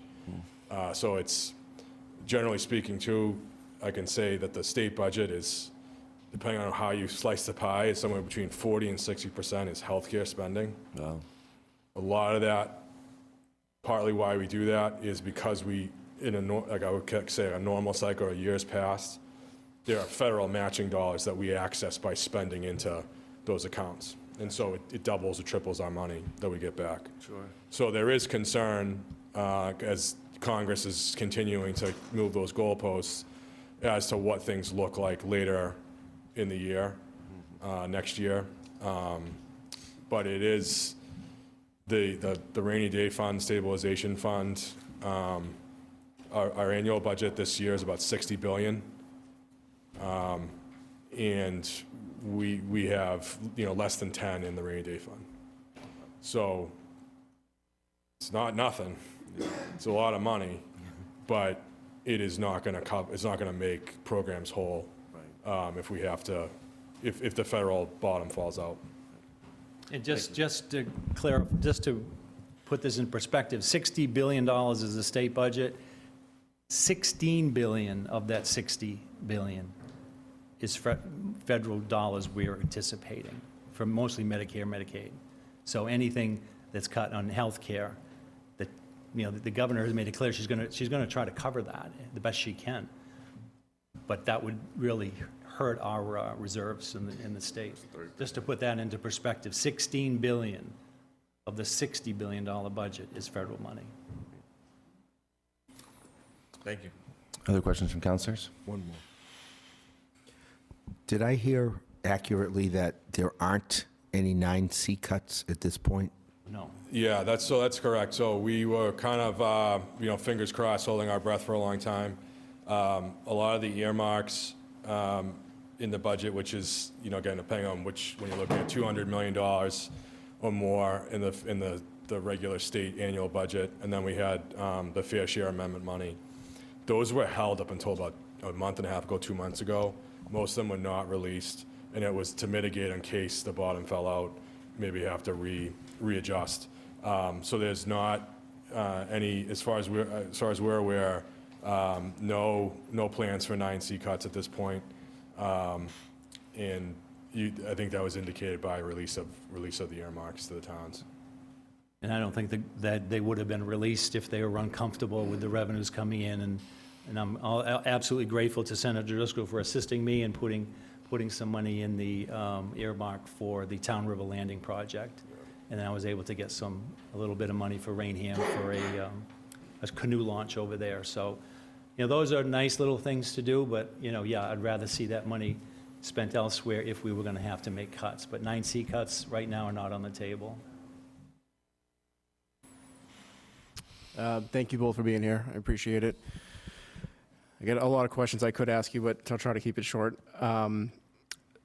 Representative Gallagher, I appreciate you looking into that pilot money. Senator Driscoll, if you could also take a look at the letter that we have in there. Basically what it's focusing on, and it may not be a lot, but going back at least 5 years, the state auditor recognized that the pilot program for the state is underfunded, and it's continuing to be underfunded. We have a commission that's been put together. I'm not sure if it's active yet through executive order by Governor Healy. We'd like to have some kind of influence on the way that runs instead of just looking at hard numbers. And part of the reason for that is we have a state college, a university now. Many other towns do as well. And from what I could gather based on that, they're not included. It was a carve out for UMass system only. So we're not affected by that. What my concern would be is suddenly they're put in there, but the cap isn't raised. So then there's actually less money to be spread around. That's one. We also, I appreciate you putting the bill again for the prisons. I do know that I think it's 2.5 million, but it's a per capita basis. I don't think we have the largest prison in the state, but it is something. I don't believe that's been increased in 6 years at least, probably. So maybe an increase on that in the future would be helpful. Whatever that is, $500, $1 million, going on that long is a short time frame. So that would be something that helps us directly. And then just something that I think every resident and everyone in the Commonwealth is experiencing is increased energy costs. We all pay a state surcharge on our bills. I call that a tax. It increases our energy rates. That's a very simple one the state could just do away with because it's just a surcharge, and it kind of funds other things. So just a few things to consider, but I appreciate your time. Thank you. Thank you. Anything further? You mentioned that the millionaire's tax is outperforming projections. Can you speak to the amount that it's outperforming? I don't know where we are this fiscal year, but in fiscal '25, we were anticipated $1 billion, and it came in at $2 billion. Wow. So it is outperforming. So, how I see And it it's as earmarked for transportation, education only. yeah, and so how I see it as a resident, if we're outperforming, why aren't we getting, compensated by being outfunded, if you will, in the education side? So there was a supplemental budget that was put forth before this fiscal year started that did provide more money to education for the last fiscal year. And that was, the circuit breaker program was allotted $190 million from the fair share money, statewide, not Bridgewater, statewide. And that's obviously special needs is a huge cost for any school and school district. So we had a supplemental budget where a lot of that additional monies was put into education and transportation for fiscal '20. We haven't had a supplemental budget for this fiscal year yet. Right. But they'll come. They will come. They all come. I will say too, I think to your question, it's a good one because I think that there's still debate about how, because this is really the first two budgets that we've used the fair share money has been available to make appropriations from. Pre the inflationary space that we're in now, that's when this was filed and passed. I think if the advocates that were pushing that initiative, that when they were successful in getting it passed, were here, I think something you might hear would be, this is for investments beyond Chapter 70 status quo. We don't want to see that money just go into the formula and kind of evaporate. We're in a different space now. Yeah. As we're all aware in terms of what inflation's done and not keeping up with costs. And so I would say that there is more of an appetite for taking the piece of that, the 50, it's a little bit, it's like 60-40, 50-50, depends on how it gets split each time we touch it. We make appropriations from it, 50% to education, 50% to transportation, that's the starting point. And it should be, at least the starting point. But I think that, again, that DESE, waiting for that DESE report, I guess the good news, bad news is that we may not see much going from fair share into infrastructure, maintenance, new building projects, and more into making sure that we're delivering for our kids in the schools. And that's the debate. To your question, which is a really good one. On the topic of inflation, unrestricted general government aid hasn't kept up. Can you guys speak a little bit about the plans to address that? Yeah, I think in terms of what I've talked to, I know the rep was watching the consensus picture today, and on the Senate Ways and Means side, we're still waiting to see what the returns are. I think the rep mentioned it earlier. I think the good news, bad news is that level funding might be the win, depending upon if the budget doesn't grow, the revenue doesn't grow. The unrestricted aid has not kept up. I'm aware that the report from MMA, Mass Municipal, in comparing 2002 to 2022, has not kept up with the rate of change year to year. And so I've read that report. I know other people are reading it on Beacon Hill, and it's certainly going to be a big point of discussion around what we might be able to do for increases. Yeah, I've read that report extensively, and it paints a pretty devastating picture for suburban communities such as us. Yeah. The state aid hasn't kept up. I know that you guys are pretty new in your positions, but I'll encourage you to really look at those formulas because it puts us in a really tough predicament. We have to entertain an override, presumably for the next year and years coming on until state aid increases. And I know that you can't increase $10 million this year, but it's gotta pick up at some point, and I don't know where it's going to come.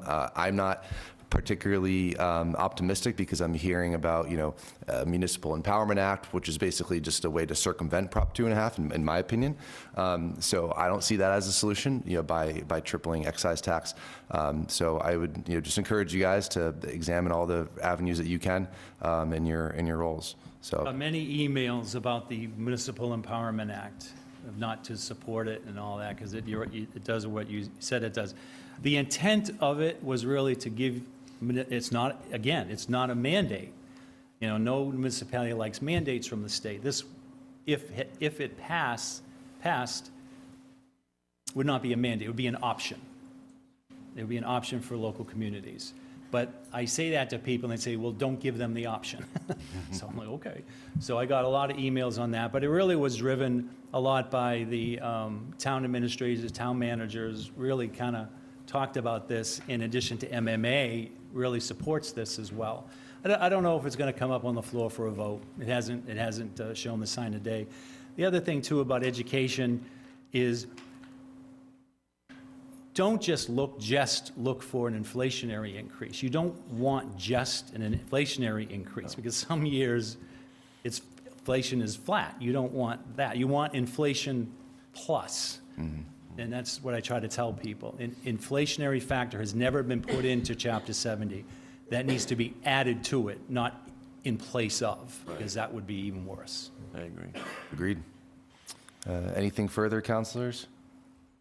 Okay. Well, thank you guys very much. I appreciate your time. Thanks for coming and joining us tonight. Stay for the rest of the Thank you. And Thank you. Mr. President, just a point of privilege on, I wanted to introduce Kathy Keys, just started with my staff. So she's going to be a district liaison. So hopefully you'll see Kathy around. It's a point of contact for any of you and also for constituents. My email address for those watching at home is william.driscoll@masenate.gov. And the website is BillDriscollJR.com. And that's a way, if folks do have needs in the community, can reach out and we'll try and find an answer for you. So I appreciate that. And all of you know Evan Francis in the back there. He's my legislative aide too. He mostly answers all the calls and stuff, but we're always available. Great. Thank you. Thank you, guys. Thank you very much, guys.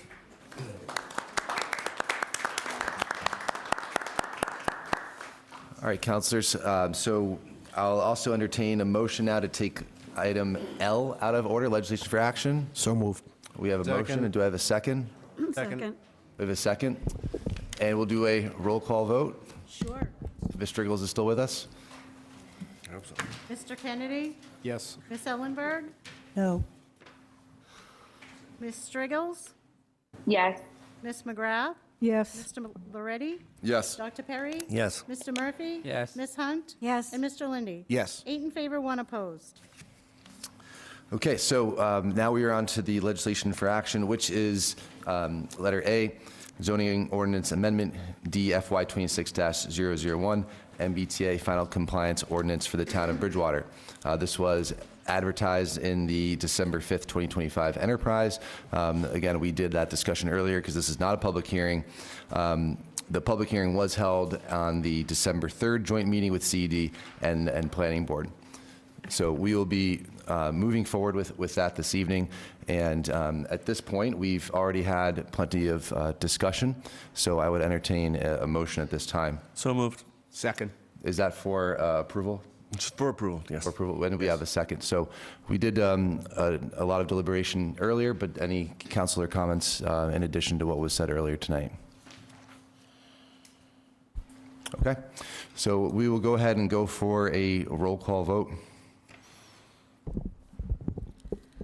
Mr. Kennedy, Yes. Miss Ellenberg, No. Miss Striggles, Yes. Miss McGrath, Yes. Mr. Loretti, No. Dr. Perry, Yes. Mr. Murphy, Yes. Miss Hunt, Yes. and Mr. Lindy. Yes. That's 7 in favor, 2 opposed. Motion passes. Motion carries. All right, so we will now move on, or rather move back, excuse me, to hearings. So we have petition P 2026-004, petition for National Grid for joint or identical pole locations. This is for Winter Street. This is a continued public hearing. I'm continuing that public hearing at this time. It is 9:05 p.m. So at this point, I'll ask our representative from National Grid if he has any updates.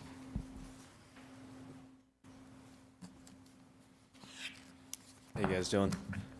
My understanding is that there's been meetings with the town and any concerned residents, so it's just the same proposal of the poles being repositioned for the road widening project for the town. Thank you. So I'll ask our town manager if we have any updates. Know that we've continued this numerous times. I have a zoo DPW director who has the plans. Unfortunately, because we're doing Zoom, we can't put them up, but we do have actual plans. I know this communication is had with the resident, but I know for counselors, if you want to see actual plans, we do have the actual plans for you. Unfortunately, we can't put them up on the screen right now. But we can identify what was the right of way, et cetera, and what we're trying to do. So a zoo can do that for the council.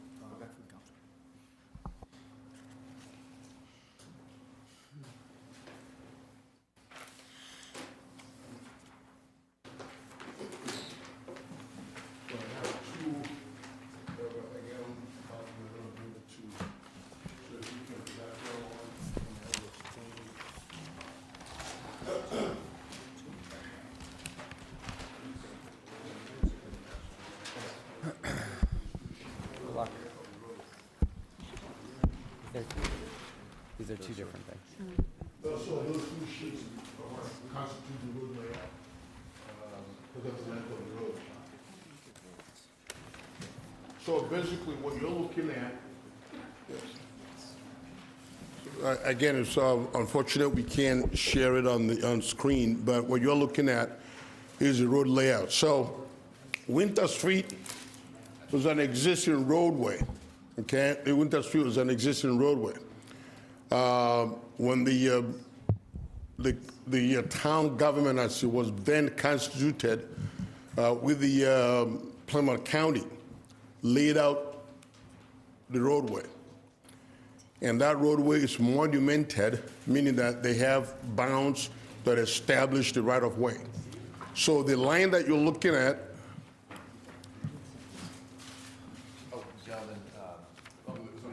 who's in a butter?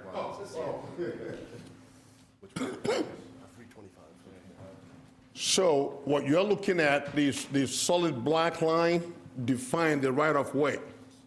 Okay, that is established right-of-way.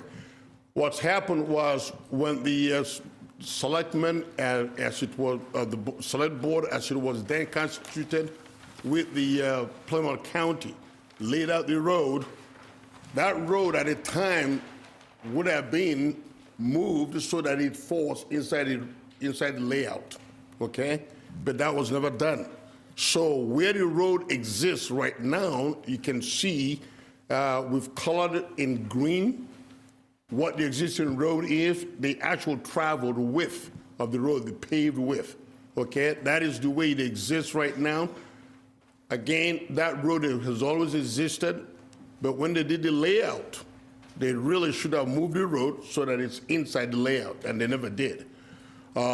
So what we're proposing, if you look at the red line, that is now is the paved width that we're proposing so that the roadway can actually be in the right-of-way. I don't think that it makes sense for us. There's a lot of drainage issues on Winter Street.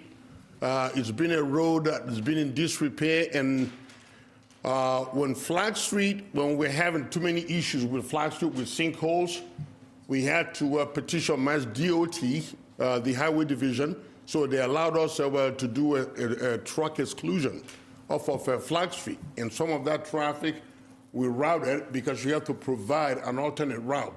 We put that through coming down Conant, from Summer to Conant to Winter, and then it continued on 28. Since we took care of the problem on Flag Street, it's time to now do Winter Street so that Winter Street we can take care of the drainage issues and then actually make it a little bit much better traveled roadway. It's in disrepair. As you all know, you can see the right of way. If we were to pave the road, oh, very good. Well, look at that. Okay. So if you notice, if you are to repair the road, it does not make any sense when you have an actual right-of-way. It does not make any sense to put the road back where it is in the actual pavement that should have been moved years and years ago, but it was never done. And so that's what we're proposing, to take care of the drainage issues. What happens is, if you look at South Street or Bedford Street, the actual improved width of the road is not your right-of-way. Your right-of-way usually extends beyond the actual traveled lane, usually for sidewalk improvements, especially now that the state is also talking about what they call complete streets, where you could have a bike path. That's part of the reasons why you have a right-of-way. So the black line, again, what you're looking at is the actual right-of-way established by the town government, by the select board and the Plymouth County. It's all well monumented. What happens a lot of time, if you look at the green line that we showed you, between the green line, that is the actual existing pavement, you'll Yeah, on our find map it's blue, but I think I know what you're saying, yeah. blue. Okay, so it's actually inside. Some of it is outside that right of way. So sometimes some people will, from perception standpoint, look like they're getting more land, but you're not getting really more land because the road is not where it's supposed to be. So if you are going to go and pave the road, repave the road, redo drainage, we actually will be doing some work on private property, and you really shouldn't be doing that. Sure. So that's the opportunity that we have to properly do the road where it belongs, and so that it's a better traveled roadway, and that we can take care of the drainage problems. And so with that, some of the utility poles that we have identified have to be moved, and it will still be in the right of way. Question? So just roughly how many feet is those poles being moved? Do we know specifically? No, it's four poles that we have identified. Yeah, but how far are they being moved?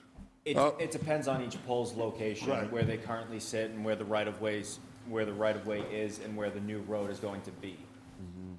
So, I have an answer to that a little bit. Yeah, we're going to kind of go a little, sorry. We'll be a little informal here because, we've gone back and forth a lot, but yeah, please, go ahead. So my pole is not on this. It's 27 feet in. So That's not moving. it's not moving. So my understanding is that they're taking 25 feet. That would be what that would mean to me. Is that the road is moving 25 feet unless they're moving my pole, which I'm not even on the agenda. It's the two houses on either side of me. So that's what I've never understood through this whole process, is why wasn't my pole on the agenda to begin with if the road wasn't coming in 25 feet? Is that basically based on your black lines where the right-of-way is? Is that coming in 25 feet into his property? There's no right-of-way. I was told there's no right-of-way. If I can move over a little bit, perhaps you might not hear me well. But what is your average? So that I can 325. No, I don't think so. Right there. Yeah. So here's number 325. Yeah. and here's the actual right-of-way, Correct. okay? So this red line is what we're proposing. So in essence, the roadway is being corrected in that area. So the road is actually moving a little bit further away from this house.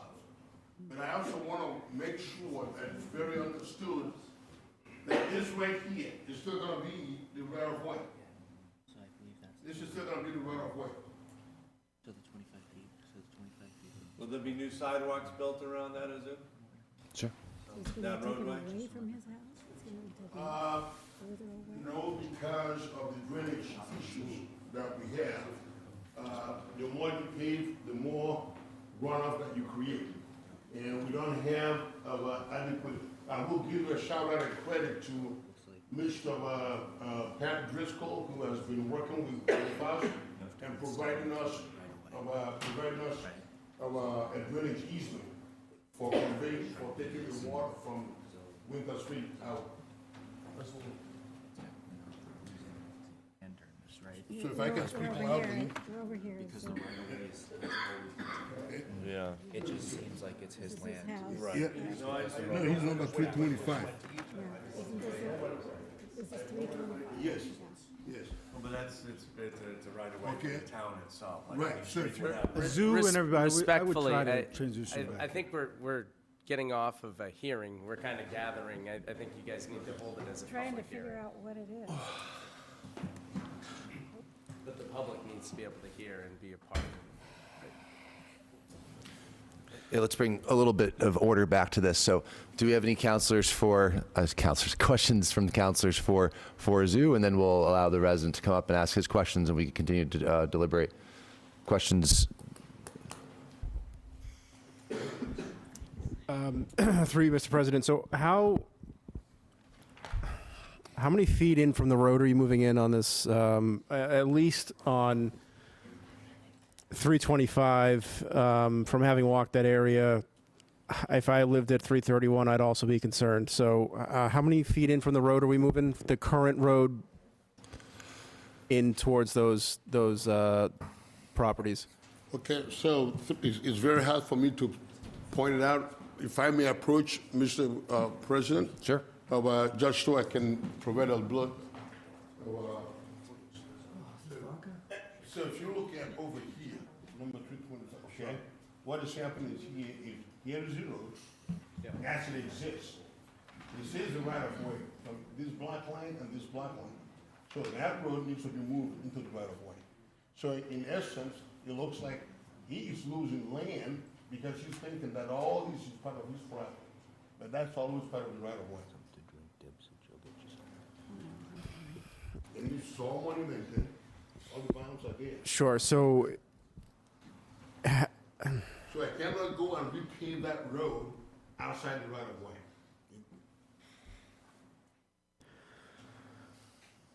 is the access map that you can view all this on, there's some clear discrepancies from what I'm seeing on this map versus that. Can you touch on that? Do you have information on that?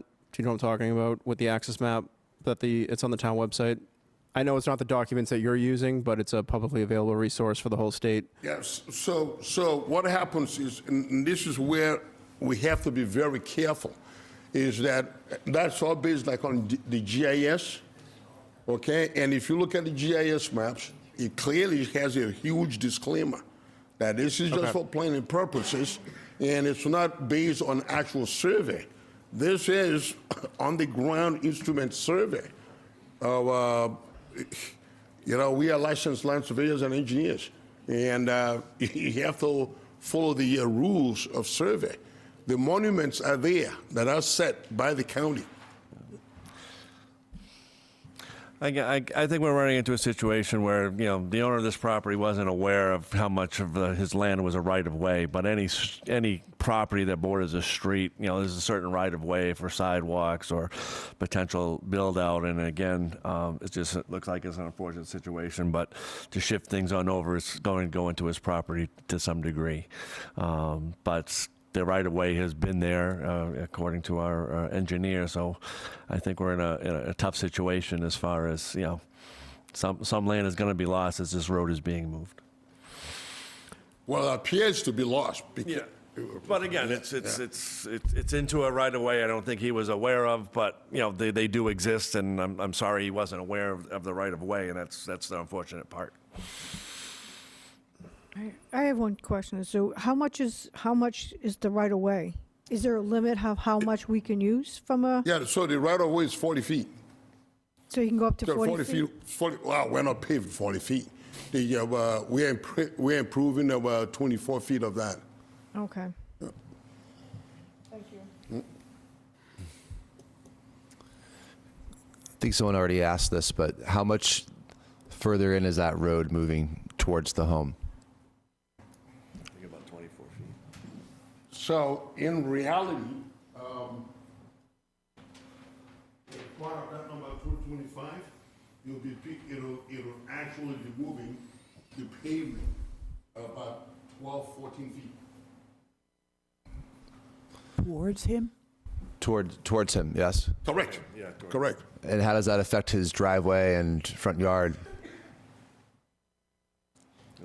The driveway will be realigned into the new pavement. Who's going to be responsible for that We will. cost? Okay, Yeah, that's all part of the work that we're going to do. But there's no sidewalks, it's just going to be road edge. okay. How much room is between the proposed edge of the road and the right-of-way? Is that your standard, 4 to Yeah, 6 feet? still give me 10 feet. So it gives you 10 feet? Correct. Is there an appetite for having less than 10 feet? I'm not sure, Mr. President, I'm understanding the question. So if you have, right-of-way on either side, is there an appetite to move it, 6 feet forward so he's losing, 6 feet instead of 12 feet, for example? I don't know if that's possible. But no, because to do that, I have to be less than 24 feet, and you're not going to meet the travel width of a roadway, standard minimum travel width. Because you won't have enough right-of-way on the other side. Correct. One thing to just, I know I'm not trying to push any buttons or anything too, but it is a perceived loss. Correct. About 14 if that makes sense. Yeah, no, that totally makes sense. I know it's unfortunate and it's inconvenient, especially when you're used to having X amount, but like he said, it is surveyed off of what was granted to you guys originally, and it's all being worked within regulation. So it's,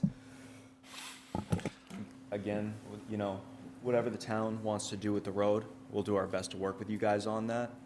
But I know we've continued it a few times, but at the end of the day, it is a perceived loss rather than trying to reclaim anybody's land.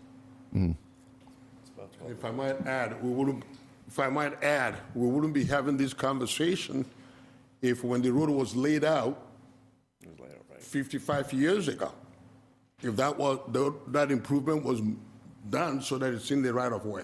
They laid out the road, but they never moved the road. I understand that, but if it was my house, I would be super upset. I'm losing, Well, no, I'm not going to stand here and dispute that, but unfortunately, that's what happens with roadways. Mm-hmm. You have to build within that right of way. Just a question for you. So for 55 years, this road's existed and not one person has complained that the road's been on their property on the other side? No, because people just assume that that's where the road is. And so if I'm a property owner with a town road and I've been maintaining the property that the town owns, isn't that an issue as well too? But no, so I'm going to delve into an issue just to make that point. You cannot adversely possess a public land. So, for example, if I'm your neighbor and you are what we call adversely using my land, you have to be open, it has to be continuous, it has to be exclusive, it has to be adverse and notorious.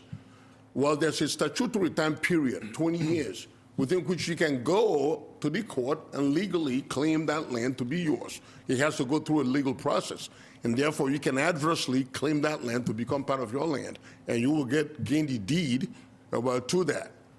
You can't adversely possess public land, even if you've been using it for 80 years, when the public wants to exercise its right, because it is public good. I have a question.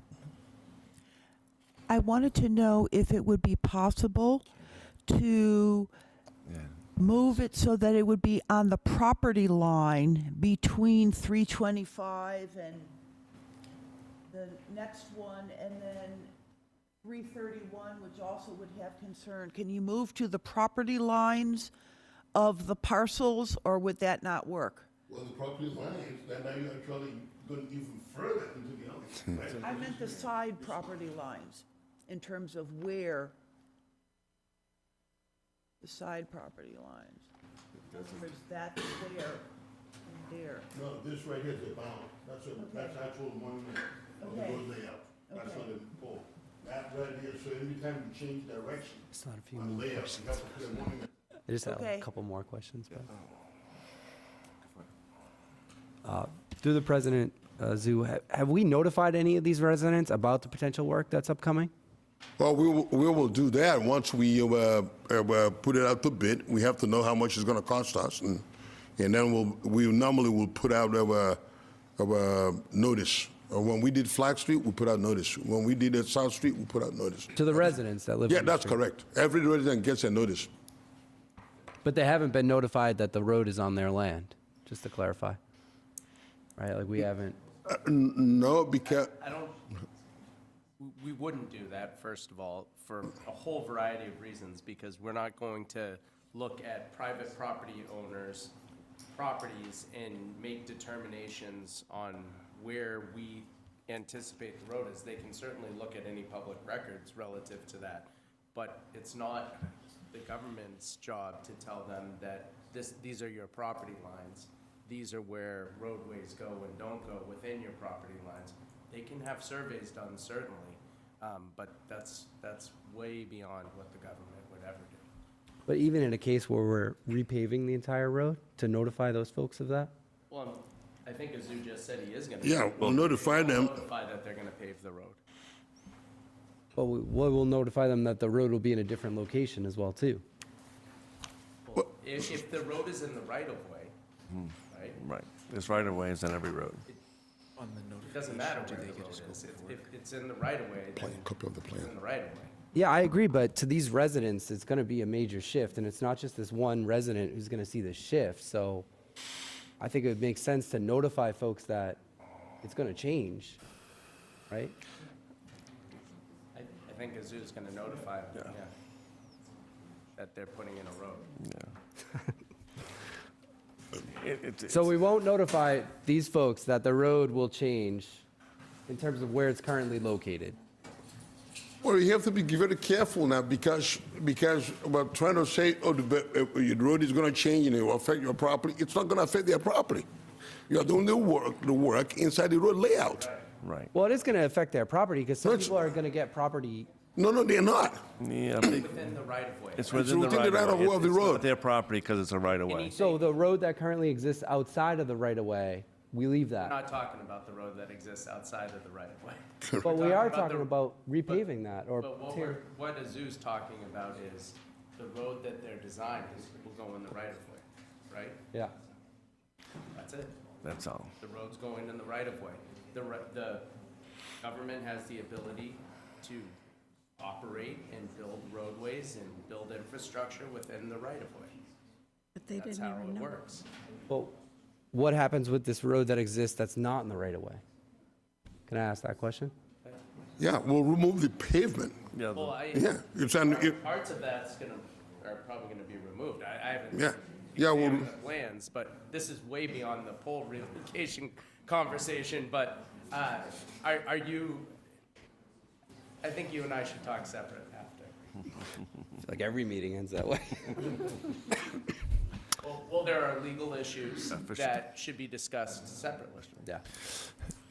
So we've gone out of order a lot with this. We've heard from our National Grid representative. If the resident would like to come up and speak at this time, or any resident, and then we'll get back into the order of things where we're going to go back to the council. and we'll close the public hearing. Can we also get the room to be quiet in the back so we can concentrate? Absolutely. If we could have the audience quiet down, please. I know that we've kind of been a little unorthodox here, so let's bring it back to order. And any residents would like to come up and speak at this time, please go ahead.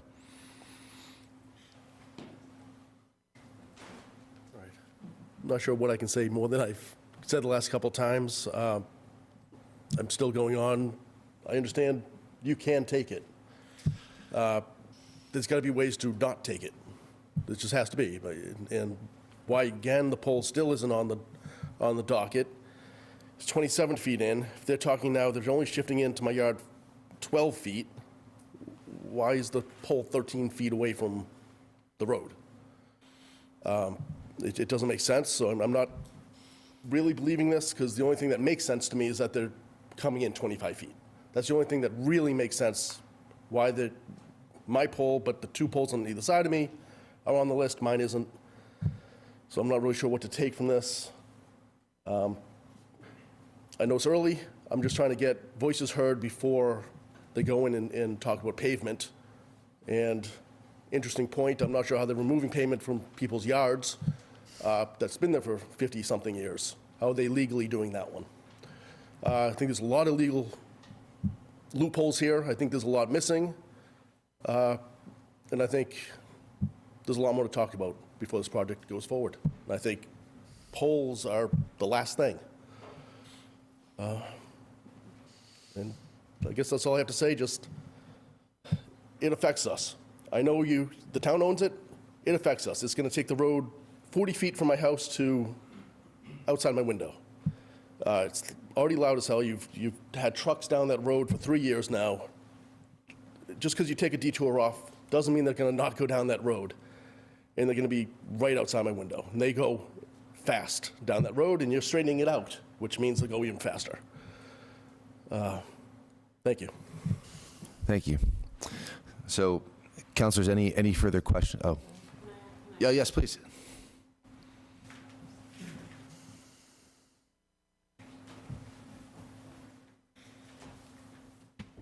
Hi, everyone. My name is Mary Baker. This is my first town meeting. I want to ask a question about the sidewalks being removed. We touched on that. But you just made a good point that the trucks might move faster if they go down a straighter road, and that is a nice road that I live nearby and enjoy walking down, so I'm just curious why the sidewalks are being removed from it. Can we touch on that? Do we have any comment on that? Thank you. We need her address for the record. Oh, your address for the record, please. 335 Grange Park. Thank you. Thank you. 335 Grange Park.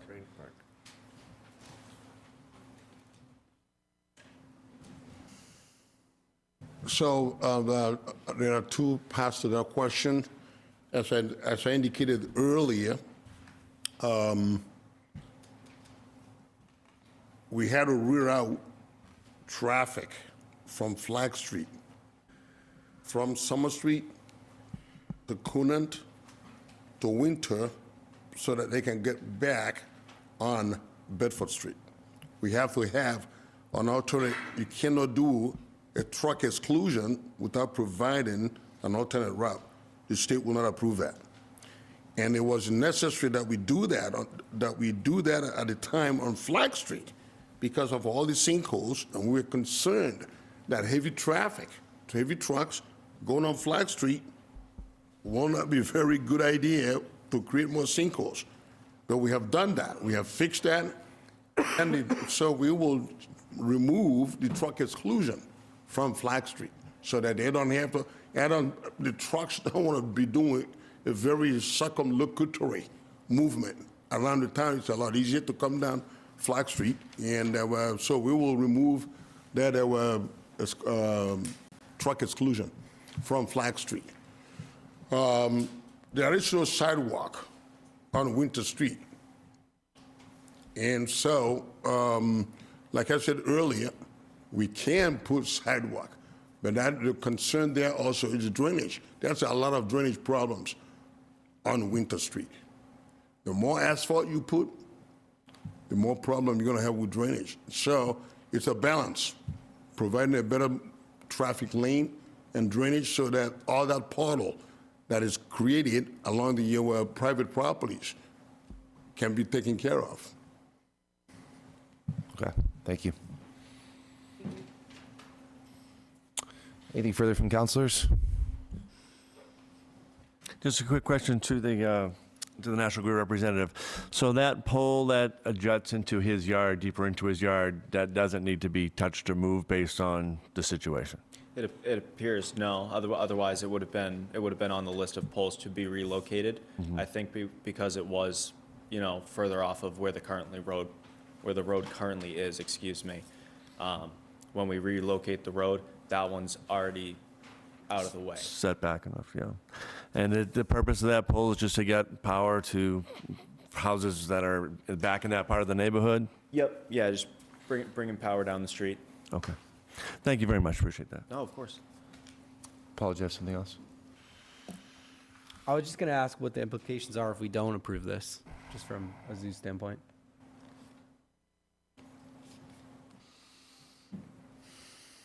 Well, I would hope that you approve it because people have been complaining. There are several residents, and they are not here, that have been screaming about when are you going to fix Winter Street? We see other street, it's one of those things, and one man's meat is another person's poison. But at the end of the day, we're improving the road. If we say don't do it, we wouldn't. There are several roads in town. We have very limited budget. Winter Street has been on the radar for a very long time. So if you don't approve it, we can use that money on another road. We have several roads that we can fix.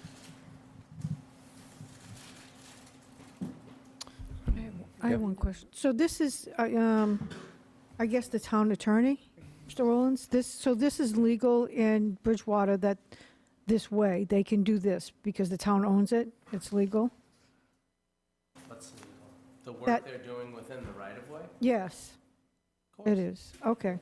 No, I just wanted to make sure it's on the books. It's too bad they don't let homeowners know that this can happen I to find them. that often private property owners are unaware of The their right-of-ways. actual plots. Correct. Because you buy a house and you get maybe a very loose survey done. No one actually pays the money to get a full survey done. I'd like to say that this isn't a common occurrence when something like this comes up, is when property owners start to realize what the actual lot lines of their property are. And it is unfortunate, Yeah. I do understand. But the right-of-way on engineering plans that are recorded are the actual right-of-way. And all of these roads have these. So if you had an engineering degree, I'm sure you could go and look at your lot and really measure it out. But that is something that it does happen fairly frequently. Thank you for clarifying. Anything further? All right, the time is now 9:37. I will close the public hearing. Do I have any motions at this time, councilors? I make a motion to approve the pole change. Do we have a second? I'll second it. Okay. Discussion on this? I think we already discussed. Yeah. Okay, let's go ahead and go to a roll. Okay. All right, then all those in favor? Aye. Aye. Any opposed? No. One no. Okay. Well, I just hope that we do our best to make sure the road is paved in such a way that we affect the residents in the least amount possible. I know that there's a lot to come from here, but this is the first step, so. I'd like to say that too, an apology to the people that it's imposing on, and sorry that you didn't know it long before this. Sorry about that. All right, so we'll now move into license transactions. Is there any way for a recess, brief recess? Sure, do you want to make a motion for recess? We just roll these things up. Yes, at I'm least. going to make a motion to recess for, briefly. For 10 minutes? 5 is fine. 5 minutes? All Five right, is so 5-minute recess. We have a motion. Do we have a second? Second. Second. All those in favor? Aye. Aye. Any opposed? All right, motion carries.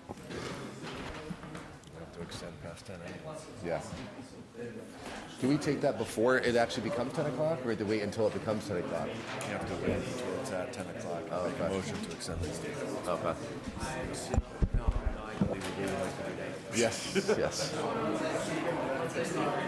No, I've got water here. Oh, I'm okay. I'm okay.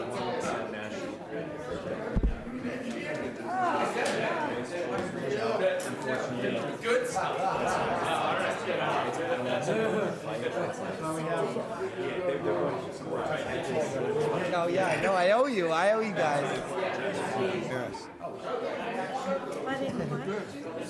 University, she got in. I wanted you what college? Marist. No, she's sure happy. Who said it depends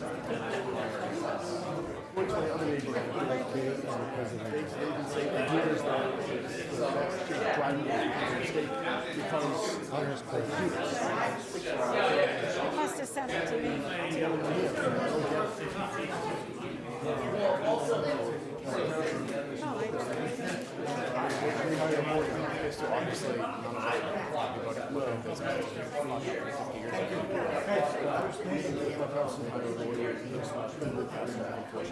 Well, this is only, I know, small meeting, which also raises a little weird spot discussing it here, because we're discussing, which is what I want to discuss is your problem. The next step, which is really good.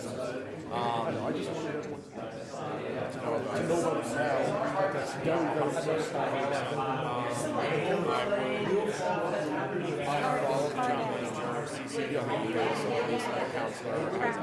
Every other place that's in this whole. I genuinely don't know if there's anything. I would love to see them not put the road that far over. So I know. Thank you. I know, it sucks. It just sucks in every area. Yeah, I need to do the road, but As soon as this was said, we're going to pull the road.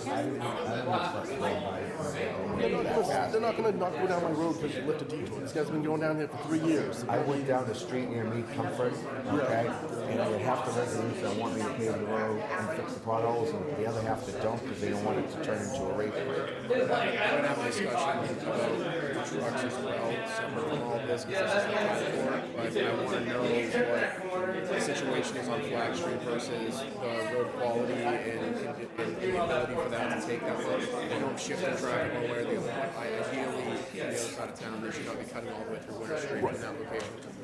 But I know that I live down the street. I know the detours have been there forever. It's cold in the and just the Dunkin' Donuts. There's a ton of. Oh, yeah. That's a big turn in there. It's still going 35. I can possibly affect that stuff, but I know you're getting that a lot, and I don't want to keep going about it. No. The person here, if you find something else, I'm going to be meeting with Justin anyway, so. This is real. I've heard so many versions of what he said now. I don't know what's true. Huh? Company? Show me the map from 50 years ago that shows it. Right? This is someone's drawing from right now. When was this done versus when this is plotted out? And that's a big mistake. That's not a small one. So, is the agenda been posted for it already? Yeah, if you find more, reach out. My email address is on the website, so reach out to me. I'll talk to you. Sean Kennedy, and if you reach out to the town manager, CC one of us, so he's the town social obviously. Make sure we get our money. Yeah. I hear you guys. I mean, no one wants it to happen. No, I appreciate. I'm sorry. Thank you. I appreciate you. Yeah, absolutely.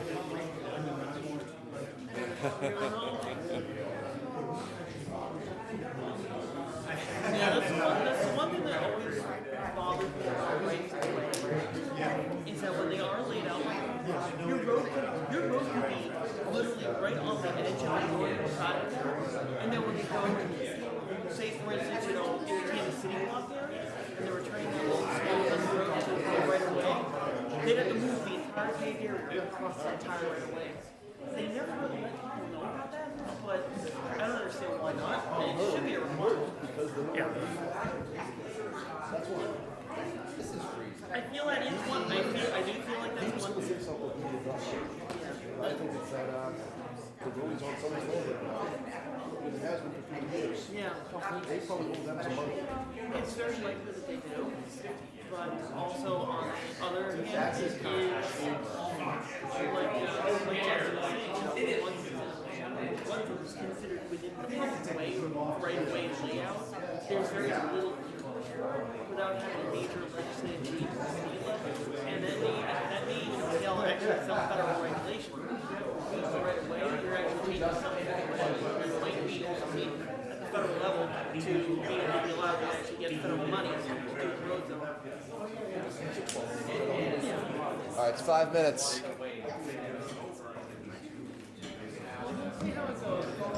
Okay. Don't say that, I said that, but you know, it's so easy. I get it. Just, if anything, let Shine know. Ginger. Just so you know. I think it's a tough spot. It's a No, tough it spot. sucks. I get it. I get it. And I get it from every angle, it just. I understand where you're coming from. It really is. Thank you. We're supposed to go right now. Now it's. Jason said if Okay, Yeah.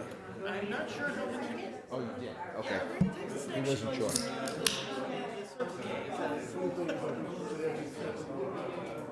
Uh-oh. What's those? Okay.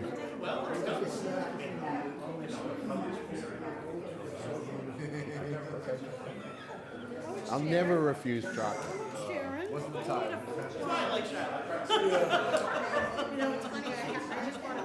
You married up, Fred. You married up. I did good. My wife, on the other hand, I'm pretty sure she's still regretting it. It'll be 3 years that you'll be. I still don't know how the hell she made it. She hasn't returned me yet. Okay, rock and roll, rock and roll, rock and roll. 5 minutes, 5 minutes. That's been called. Let's go. Let's get this thing started. Proudest city. Charge ahead. Because you, Unfortunately, for the majority, it's not.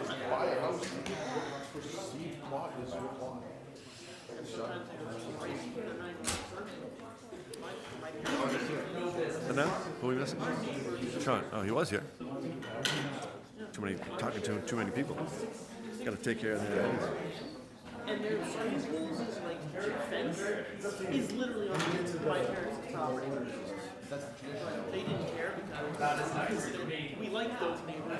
We knew one. I mean, we could have raised them. I don't think they want my dad. I'm still trying to get over the fact they have a hole in one of the parts of the house. They're refusing to fix it. Sean? Yeah, I'll see you soon. Tell Jenny I said hi. I will.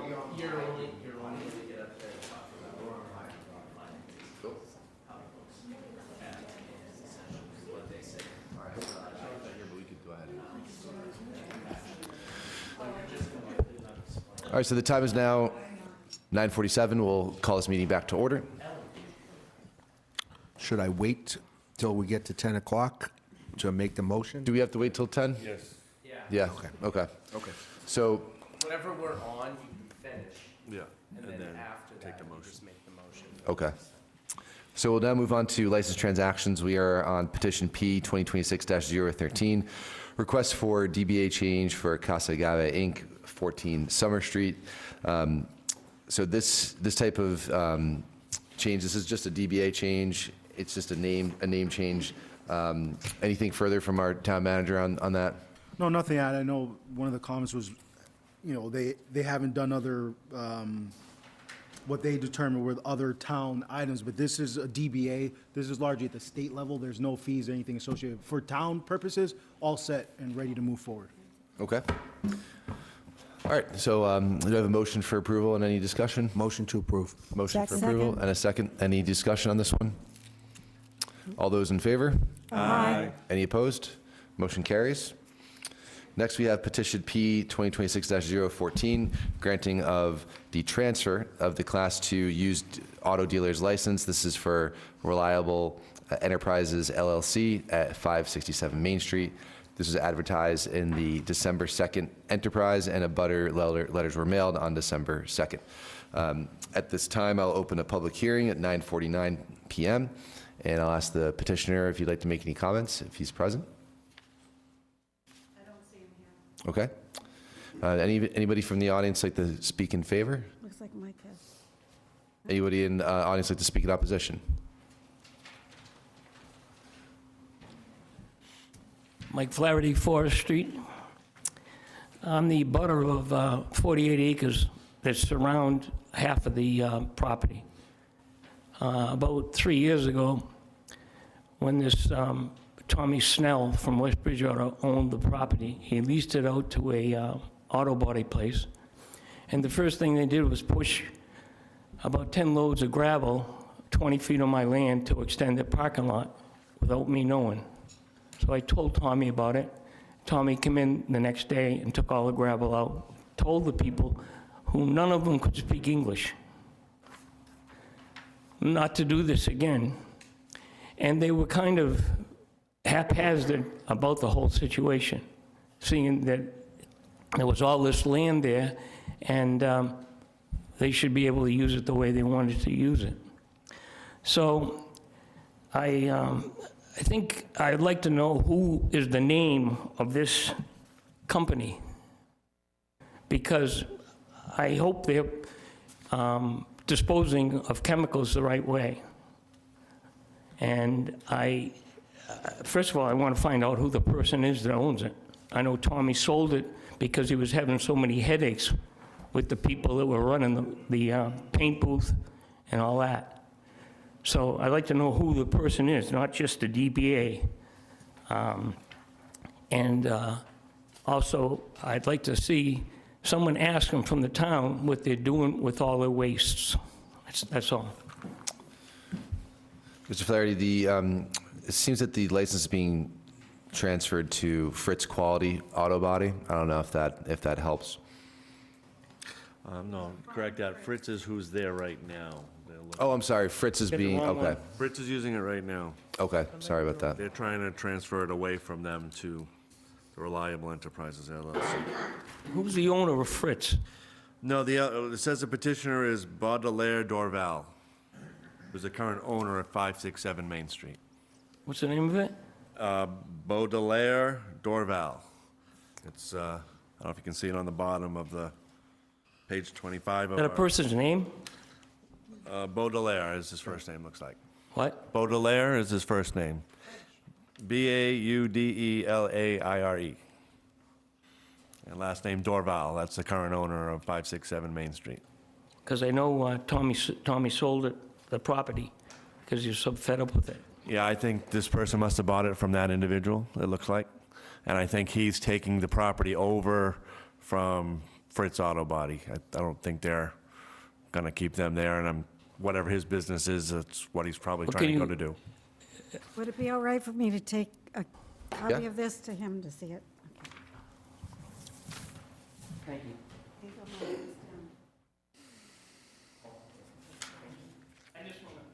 I just want to have it in case there's some problems later on with stuff on my land. Sure. I asked one day, I went over and I asked them, do you have any copies of the receipts you got for getting rid of your paint thinner and all this stuff? And no one could speak English. And I think jobs are done differently in foreign countries. And the thought of disposing of stuff legally isn't so popular with some of these people. Thank you. Any questions from councilors? I do have a question. Sure. Is there any way to address those concerns before we grant this, to investigate it? Be a question for our town manager or town council. I don't know if it's within the purview of the transfer of a license. Right, exactly. No, in regards to issues that they wouldn't be associated with issuing this dealer's license. Anything further? Okay, seeing nothing further, I'll close the hearing at 9:54 p.m. and I'll entertain a motion at this time. So move. A motion to approve To approve. Second. and a second. Any further discussion? All those in favor? Aye. Aye. Any opposed?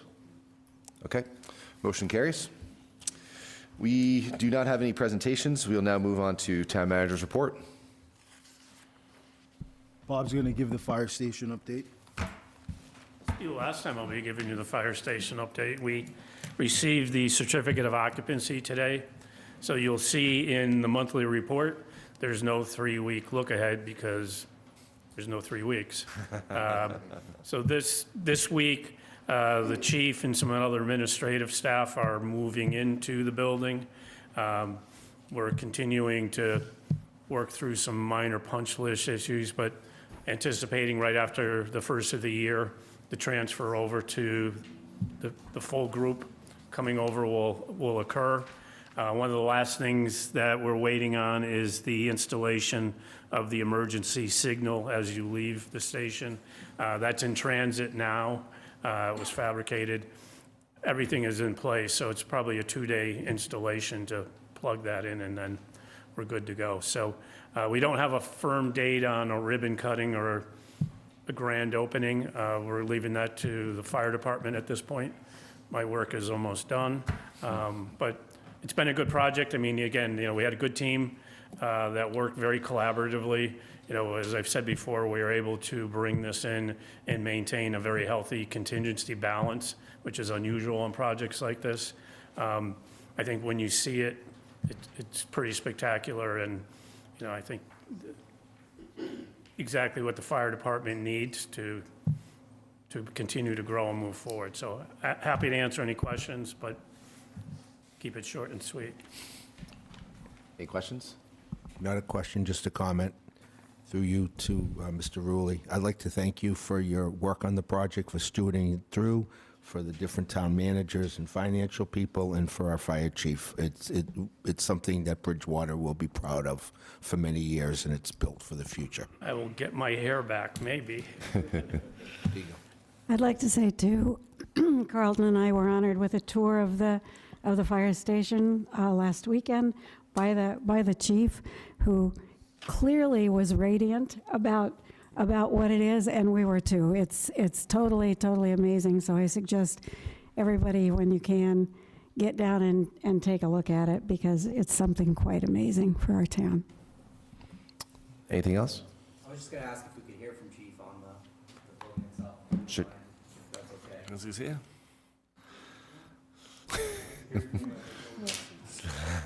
Make him talk. As he's coming up, are these final numbers accurate, the expenditures on the project?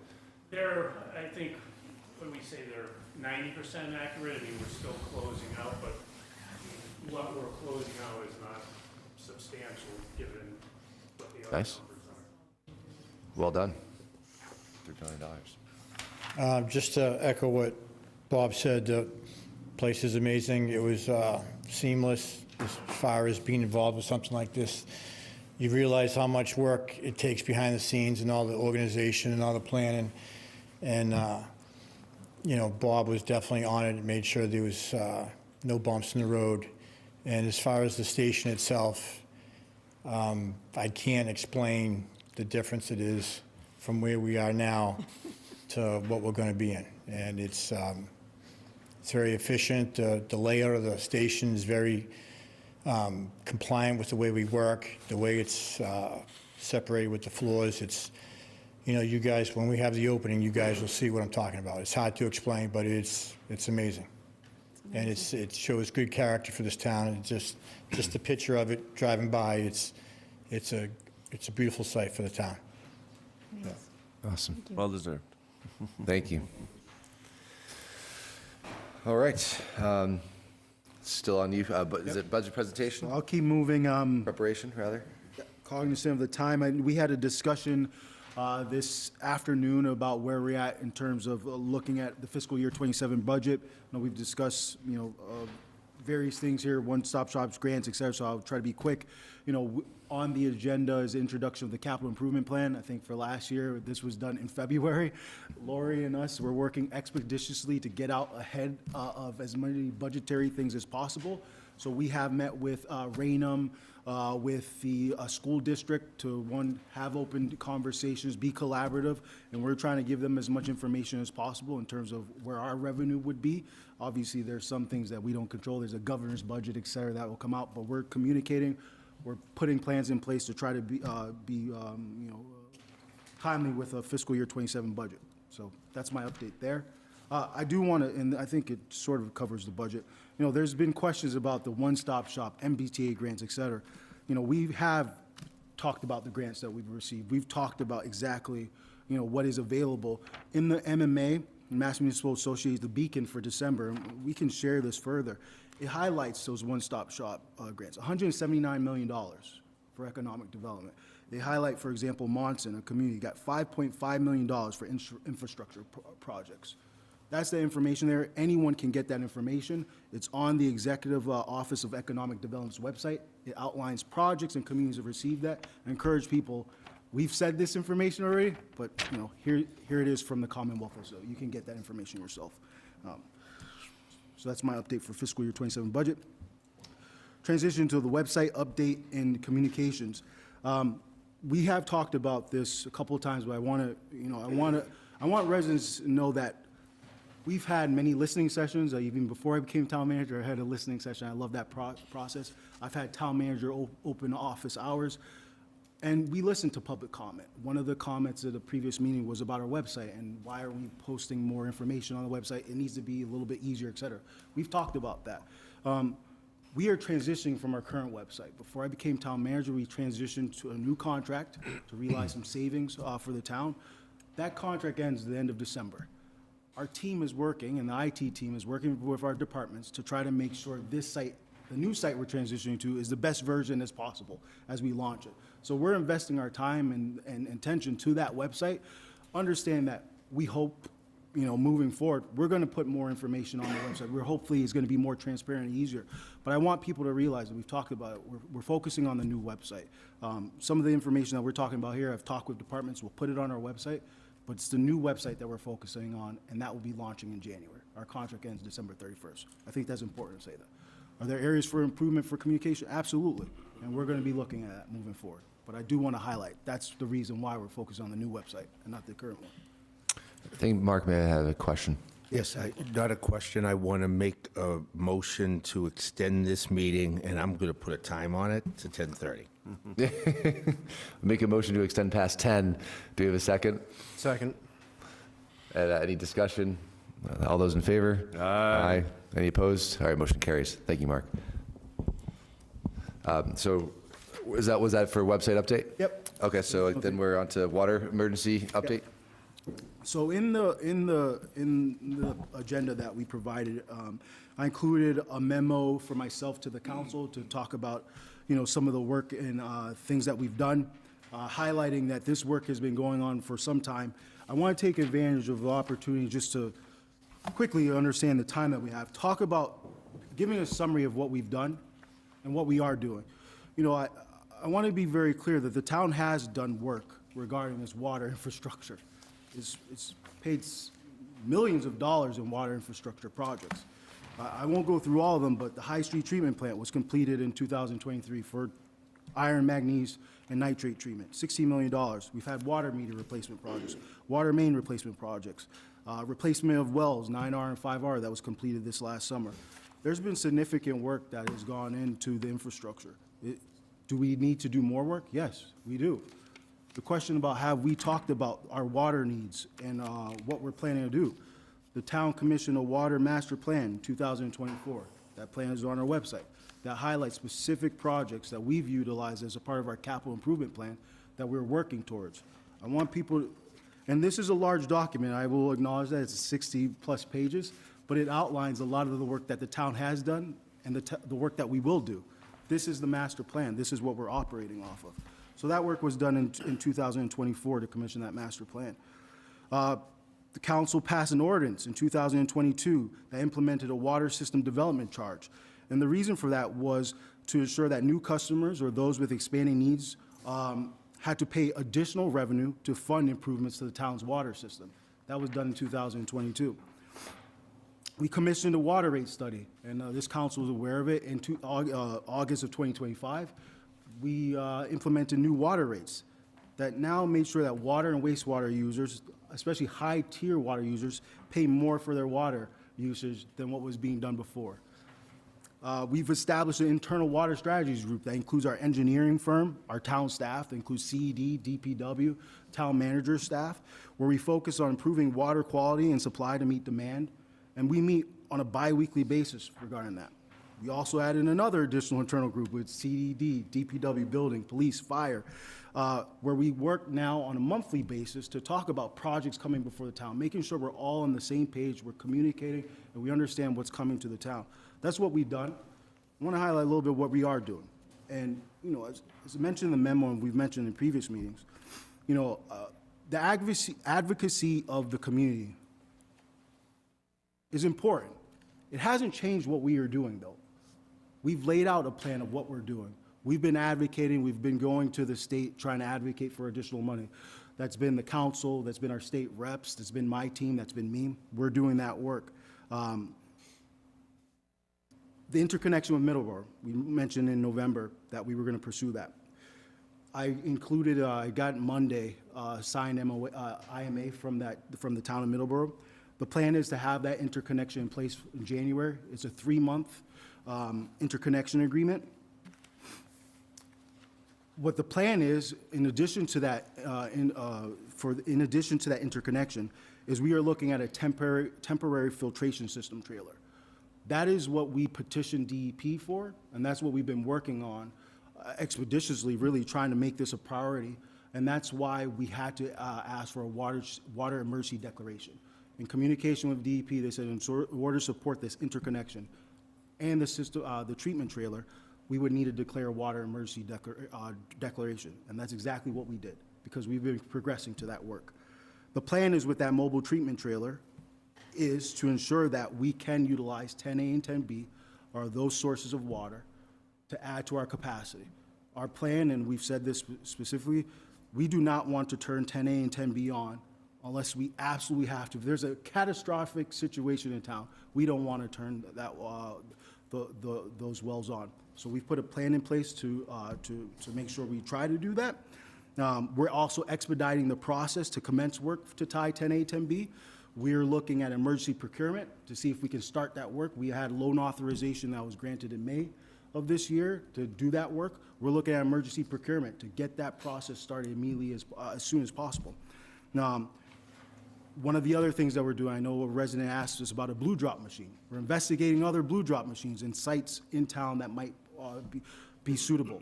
That costs money, that costs logistics, but we're looking at that. They said we would look at it, the team is looking at it.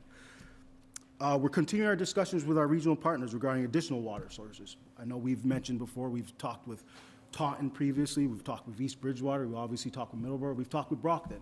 Having additional water sources, more options for us to address this issue.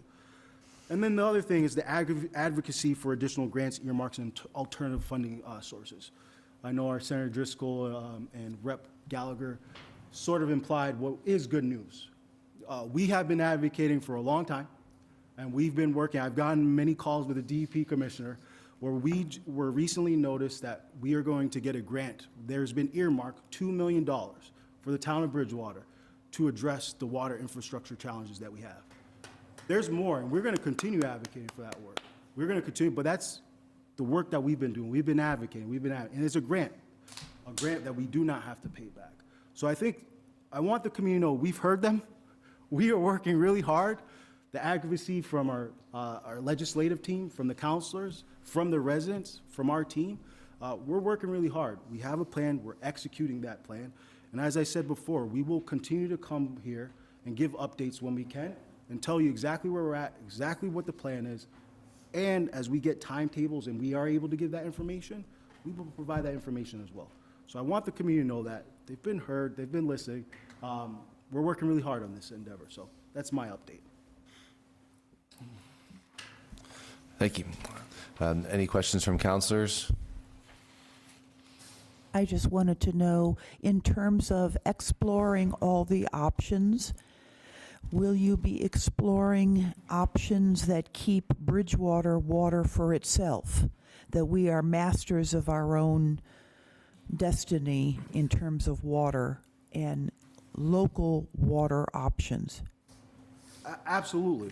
You know, one of the things that we have on here on the master plan is the Verdon Street wells. This team, DPW, in our water division, we're absolutely looking at that. One of the things we have to be cognizant of all the expenses, right? And we had this conversation about grants and costs, et cetera. You know, these things, the Verdon Street well, for example, is a $39 million, and this was in 2024, a $39 million potential project. So we have to weigh that with all other options. So I feel my job is to make sure the community has, and the council has this information, but absolutely looking at the sources that we have available to us in town, that's a priority for us. Because yes, for example, the comment was made about Middleborough paying a 1.5 rate. That's a 1.5 times, they do that for every community, so we're paying the exact same. For example, Carver uses their water, or other communities, we're paying the same amount there. But do I like that we're paying 1.5 times rate? Would I like to not be in that situation? Absolutely. So we will obviously look at sources of water within town. That's part of our plan. I have two questions. One is, what is the plan moving forward with the water emergency and tie-ins? Yeah. And so part of the memo that we had in there, we highlighted, you know, how we're approaching this. One of the things that I think is very clear for residents to be very clear about is, as part of this water emergency, part of the work that we're doing, we're very committed. We cannot tie new projects that have not been approved to our system. We can't do that. We don't have the capacity to do that until we get some of these processes that we are working on in place.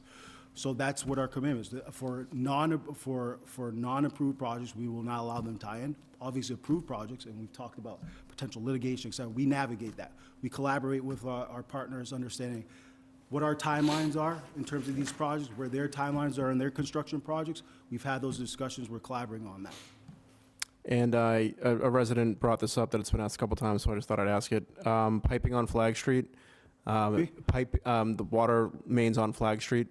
Maybe Azu can touch on it briefly, but was there a plan in place to pave Flag and then parallel the piping to not rip Flag back up? Is that, I'm not sure if I'm remembering that correctly, but I just wanted to see if I could touch on that while we have you. So on Flag Street, when we did the Flag Street, the overall budget that we had was in excess of $8 million. That money was not available. That included doing the water all the way from Bedford Street to Auburn, so that we can replace the existing transit pipe. But that is not an emergency. So the work that we did was to address the emergency nature. I mean, you heard people talking about Winter Street because we had to, reroute traffic. We had to do that because we had sinkholes from years of deterioration happening on Flag Street. And so, whereas the full budget was not available, we got money to do that emergency work, and that focused on the rebuilding the roadway, which we have done. And I think the town has done a great job for the money that we spent. As a matter of fact, we used a lot of the Chapter 90 money for that, with some money from ARPA, however Laurie says that. But no, we did not do the water because there was no budget for that. And we could not have done that as an emergency work. The road reconstruction was an emergency, and so we did have emergency declaration, and that's how we did that work. Okay. But if we ever get money to do the water main on Flag Street, we wouldn't have to dig up the road, because I can run 2 parallel pipes, one on either side on the shoulder of the road, and then feed, and then I just abandon the main in the middle. So we don't have to dig up the roadway. Okay. We thought about that. Okay, thank you. Mm-hmm. I had another question. Cleaning the pipes out in town. I know we're planning to tie in the Middleborough. Is there a process already in motion for how that's being planned out from the water department? Cleaning the tanks, all of that. I just wanted to hear you touch on that. Yeah, absolutely. So a couple of things there. One, for example, there was communication with BSU as they transitioned from students not being on campus, understanding the water usage there. Our water division has already had a plan. Obviously, it's not the ideal time to do flushing considering the winter conditions, but we've identified specific areas where we can flush specific hydrants and so forth. That's a large part of the Middleborough interconnection agreement, is so we can get that water to flush the system properly, but also fill our storage tanks as well. So the team has looked at that. They have a plan in place for doing that work. And then if we have any, since they're here, if we have any updated water or sewer maps available, if those could get sent over at some point, that would be great, just to view them. That's all. Thank you. Anything else? Something that I've always had a hard time reconciling with is section 2, table 210. It seems that even without Plymouth Street wells 10A and 10B connected, we still have 2 million gallons a day available of water. But with them offline, the tanks seem to be dropping levels. So can we speak to what we're actually getting out of the ground without those wells connected at the moment?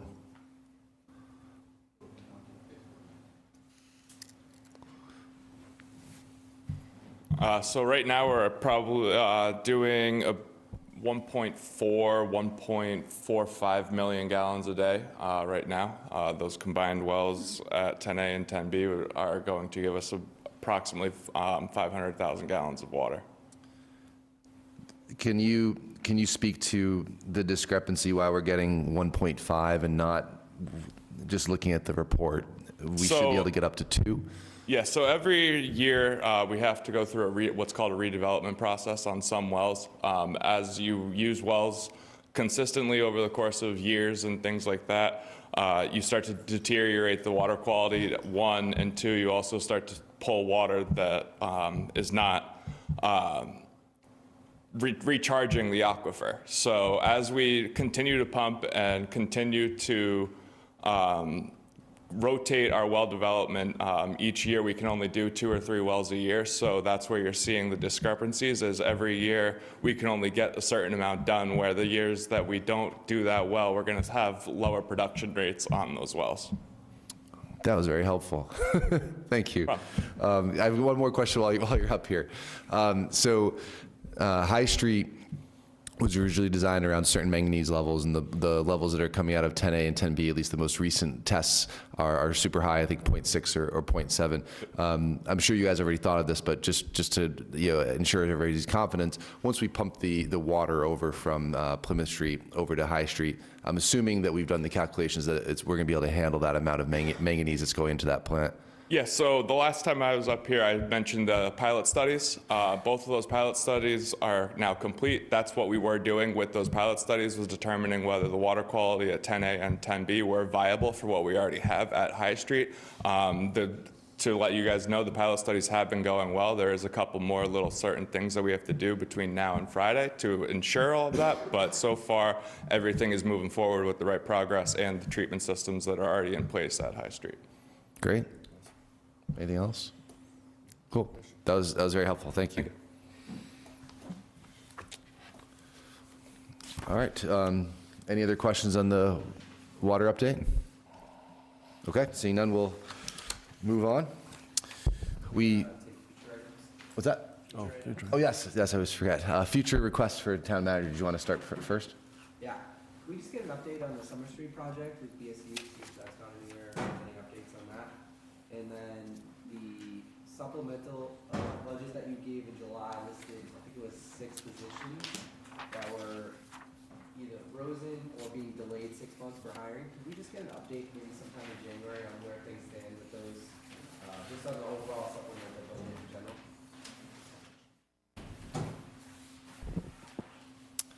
Any other requests for future meetings? Okay. Seeing none, then we could go ahead and move on. We already did discussions, and next would be committee reports. Anything from our committee chairs? It's a quick update from Budget and Finance. We met this evening and discussed preliminary timeline for FY27. And so we had some good discussions about that. and hopefully some good changes will be coming our way in the process. But we should have some more concrete dates as January approaches. It was a good start to that process. Anything further from our chairs? Okay, seeing none. We already have completed legislation for action. We do not have any old business, but we do have some new business here. So we'll start off with Order FY 26-038, Transfer Order CPC Town-Owned Cemetery Assessment. I'll ask our town manager for a little introduction on this one. This is pretty straightforward. CPC is our appropriation of $200,000 to do an assessment on our cemetery restoration and assessment. I think in the packet you have letters of support from the Historic District Commission as well as BSU, I believe. So we're moving this forward to do some of that work associated with that. Thank you. Do I have, or rather, we're looking to refer this over to Budget and Finance Committee. Do I have a motion? Make the motion. Second. Motion and a second. Any discussion? All those in favor? I have one go question. ahead. Abstain. I have one question. So after we get the assessment done, it says it's going to cost between $100 to $500 per restoring the stone. I mean, just the priority one is 2,407 headstones. So, I mean, are we doing this and then we're going to be able to fix these stones? I mean, that seems like a lot. And 2,400 stones is only the priority. It's not all of them. Have we thought about the next step? Do we have that information right now? I believe that communications had with CPC. I think it's doing an assessment and then evaluating after that assessment occurs. I don't know anything further beyond that to add there. Okay. We can follow up if I didn't answer your question, Mary. Any further discussion? All those in favor? Aye. Any opposed? And one abstention. Thank you. Okay, next up, Order FY 26-039, Acceptance of Donation from McBee Enterprises, DBA McDonald's. We're looking to refer this to Budget and Finance Committee. Do I have a motion? So move. A motion and a second. Any discussion? All those in favor? Aye. Any opposed? Motion carries. Next, Order FY 26-040, Transfer Order Water Capital Fund Transfer, and I'll ask our town manager to introduce this one. I'll have a finance director introduce. Yeah. Hi, thank you. So this is an annual, we look at the annual capital outlay needs. That's not in the major projects, so we are looking to transfer money from retained earnings to service the items, the dehumidification, things that need to be done at the High Street plant and at the Carver's Pond station. Okay. So again, we're also looking to refer this to Budget and Finance Committee. Do I have a motion? So move. Motion and a second. Any discussion? All those in favor? Aye. Any opposed? Motion carries. Next up, Order FY 26-041, Transfer Order Sewer Capital Fund Transfer. I'd imagine this is something similar. Exactly. Thank you, Mr. President. Yes, this is moving retained earnings into two capital outlay accounts for RBC replacements that we have a schedule of replacements for the RBCs at the sewer plant, and here's one. We'll usually do them once a year or as needed, and then the other money is for the non-SRF funding to complete the phase 1 of the wastewater treatment plant. That's almost completed. Okay. So again, looking to refer this to Budget and Finance Committee. Do I have that motion? Moved. Second. Motion and a second. Any discussion? All those in favor? Aye. Any opposed? Motion carries. Next, FY 26-042, Transfer Order General Fund Capital Plan Transfers. Again, if we could introduce this one, please. Thank you, Mr. President. So, again, this is our annual general fund capital outlay transfer appropriations.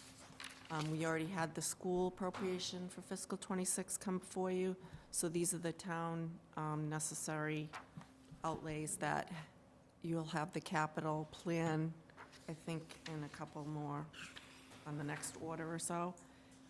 So this will fund items in the capital plan that we have met with all of our department heads, our senior center, police, fire, our DPW. So this is an annual process that the town manager and I moved up a little bit because we wanted to focus our FY27 budget coming up in January and February. So we wanted to make sure that we had an abundance of time to address what we know is going to be a difficult fiscal 27 process. So our team worked really hard to get the capital done a little earlier than we have in prior years. So that is what we'll be explaining more to the Finance Committee and in the Budget and Finance Subcommittee, the details of this, and you'll see the plan before you, which outlines some of these needs, but we will detail them in subcommittee for you. Thank you.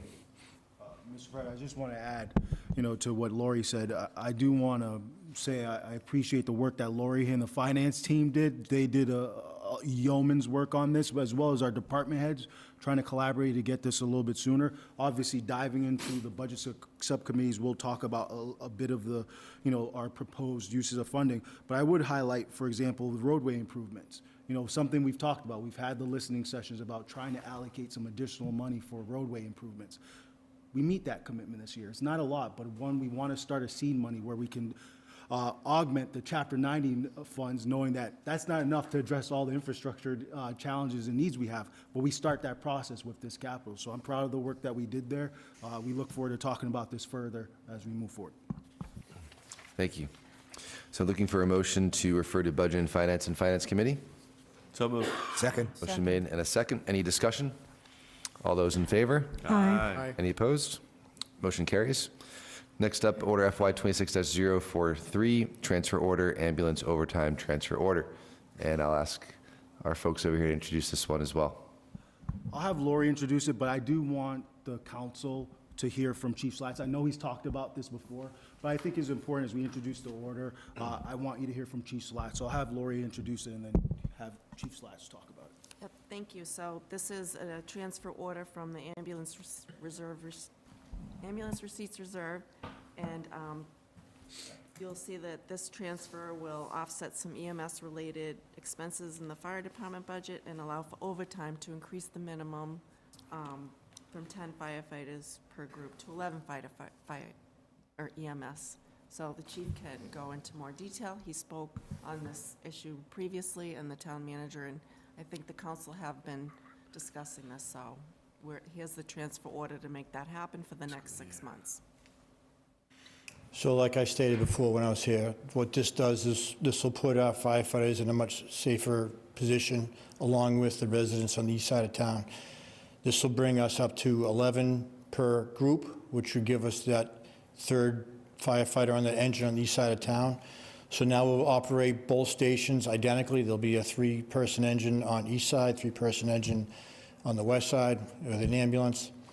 I know there's a cost to this. We're still pursuing other avenues. We're still having conversations of proper ways to staff 4 more members. But, this has been a long time coming. We've been operating like this for a long time. And for all the reasons I've been stating, with the east side's going to pick up another 1,000 calls a year. The closest aid's moving 10 minutes farther away. Our call volume's going up.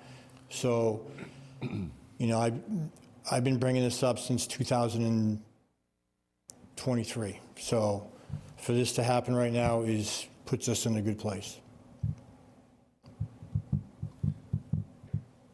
Anything further?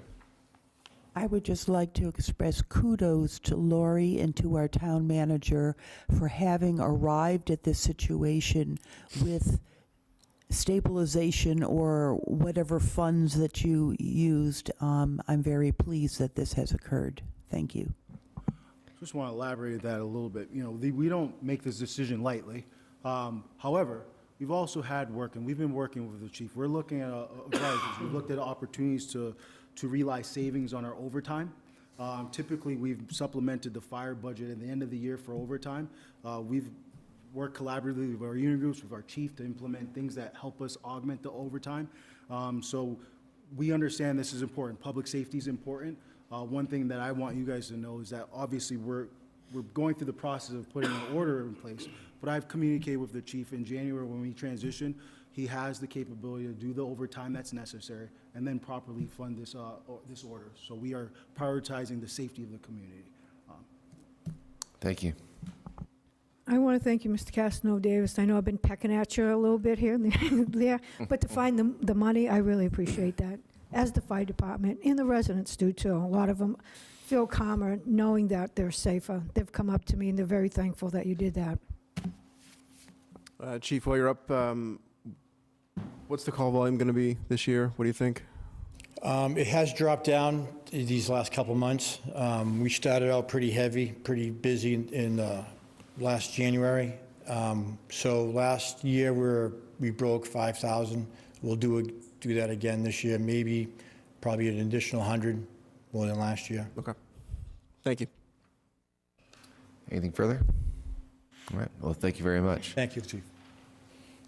Okay, so that being said, entertain a motion to refer to Budget and Finance Committee. So moved. Second. A motion and a second. Any discussion? All those in favor? Aye. Any opposed?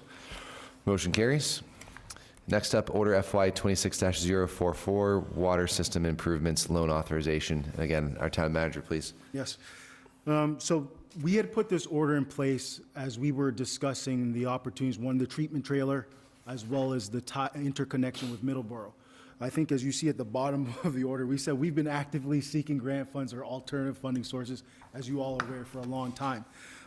So one, we wanted to have an order in place to do the work that we needed to do for the interconnection with Middleborough and the treatment trailer to address the infrastructure challenges that we have, to segue into the $7 million authorization that we've already approved to tie 10A, 10B to High Street Treatment Plant. So obviously, this is a grant opportunity that we have available to us that was shared last week. We have to apply for that grant. We will apply for that, and we will try to get every dollar of that $2 million that's been earmarked for us. We still are going to pursue this loan authorization, knowing that we'll use that grant, but it also gives us flexibility to address anything else that emerges that maybe wouldn't be covered by that grant or the authorization for the High Street Treatment Plant. Ideally, once again, we want to augment the costs on our users. That's why we've been working, that's why we've been advocating so hard to look for grant opportunities or low-interest loans, a variety of things. So we're still going to pursue this loan authorization, but we are going to apply for that grant, and we would utilize that grant to fund these measures that we are currently going after. Thank you. So again, also going to entertain a motion to refer to Budget and Finance in the Finance Committee. So move. Second. Motion made and a second. Any discussion? So again, I think this just goes to show the public too that with this, there would not be any additional cost to the residents with the tie-in of the extra water from Middleborough, which I think was been a concern for many residents, so. Yes, and of course, we have a lot of improvements to make to our water system, and just to have the flexibility of doing that, I think that is something worth pursuing. So looking forward to continuing to deliberate on this one. Any further discussion? All those in favor? Aye. Any opposed? Motion carries. And next up, Order FY 26-045, adoption of a 5-year capital improvement plan. Thank you, Mr. President. So as I alluded, the appropriations came before the plan, not purposely, but, so this order will just have the council adopt the plan that has been included in your packet. This plan will be was updated again. We tried to do it a little early so we can focus on the operation budget. So this was collaboratively meeting with the department heads and all the town staff for, the plan for capital improvements. So we look forward to discussing this in the subcommittees, and for the residents watching, we will have all this information posted on the website as soon as possible. Thank you. All right, so again, going to look for a motion to refer to Budget and Finance Committee. So move. Motion made and a second. Do we have any further discussion on this one? Yeah, I have a question for Mr. Murphy. How many hours are we going to do on this finance and budget before town council? Months, weeks. All right. We got a lot coming our way. Want a heads up. You had all free time today, so we'll take it We got a few weeks off, with the holiday. Anything further? Okay, all those in favor? Aye. Any opposed? All right, motion carries. That's it for the finance orders. So we'll now move into a resolution, FY 26-006, a resolution of the Bridgewater Town Council in support of the letter to Governor Healy and the Massachusetts Legislature regarding the urgent need for municipal aid, infrastructure investment, and state partnership. I was happy to collaborate with this on this with Mr. Kennedy and Mr. Murphy, and Mr. Murphy did a lot of the work. I'll ask him to introduce this, and Sean, if you want to hop in as well, please do. Yeah, I don't know how much I have left in me right now, but I will try to summarize this as best as possible. I think the idea was, again, we've had a lot of conversations over the past year, for me, 3 years, about our state involvement, our state funding. It spanned many different areas, including infrastructure, schools. We've talked about BSU, the prison. Councilor Kennedy has done a lot of work on pilot money and the impact or the lack of impact that's had on our town. And so the idea was to really just organize all of our thoughts here in one letter and coherently share that with members of legislature who don't know, or the governor, to make them fully aware of all the challenges we're facing here in Bridgewater. So again, it was just a way to kind of summarize all of our thoughts, summarize some of the things that we've experienced, especially for me over the last 3 years, some of you the last year or two. But again, nothing more than just a way to organize sort of the biggest challenges that we're facing. Do you have anything? I don't have much to add to that. I appreciate reaching out to help contribute and being able to put in things that I was already working on and contributing in a good way. So I appreciate Paul for putting the majority of that together, and yourself, Mr. President, for trying to put that together as well and get it coordinated. So thank you guys. And I do think it's good for all of us to send out. I think it's what we need to do. And, working collaboratively is always a good thing. And I think it's a solid letter to send that really encompasses a lot of the issues we have in town. Yeah, I would concur. It was great to work with you guys on this. And I think that we hopefully struck the right balance of all the issues that we face, and looking forward to hopefully will be unanimous support on this, and that we can pass a resolution and send this letter out and all sign it as a full council. So with that being said, I'll entertain a motion to retain at the town council level. So moved. Motion made and a second. Any discussion? I have a couple questions. So are you guys for, do you believe that the Proposition 2.5 is restricted and you want that removed? Because you have it a couple of times, so I don't know if you support it or. I don't support its reception. When I drafted this, the intention wasn't to talk about whether we support or not. I think the intention was it exists and we have to live within those limits. And so living within those limits presents its challenges. That isn't the only challenge that goes into that, but that's certainly part of it. And so I don't know if I directly answered your question, but that wasn't the intention writing this. Okay, because I know that's like the government looks at it as a restraining, but I think it's a safety net for our residents here. Sure.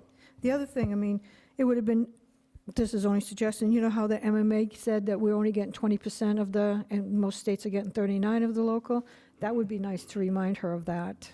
Yeah. That we could get that, we should be getting 39. Yeah, I think the hard part was collaborating amongst the three of us, knowing that all 9 of us at some point would want some say in what this looks like, especially if you're putting your name on it. And so I know I speak for myself, but I'd be open to any edits or comments that folks have before we make this official between now and the next meeting. So otherwise, I think you guys did a great job. I went through paragraph by paragraph, and that was the only thing I think we could stick it a little bit more, saying that why don't we get 39? Yeah. But if it doesn't go in, that's fine. I think you guys did a great job. I was going to say, I don't I don't disagree with kind of your point. It is mentioned. Unfortunately, some people may view that as a thing to remove to try to fix things. I personally don't agree with that, and hearing from the other councilors as well. So, no, that's not something that we are intentionally trying to point at and say this should change.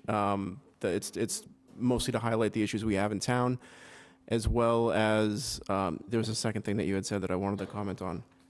Adding that in there was a consideration that I made, and I'm not opposed to it in any way.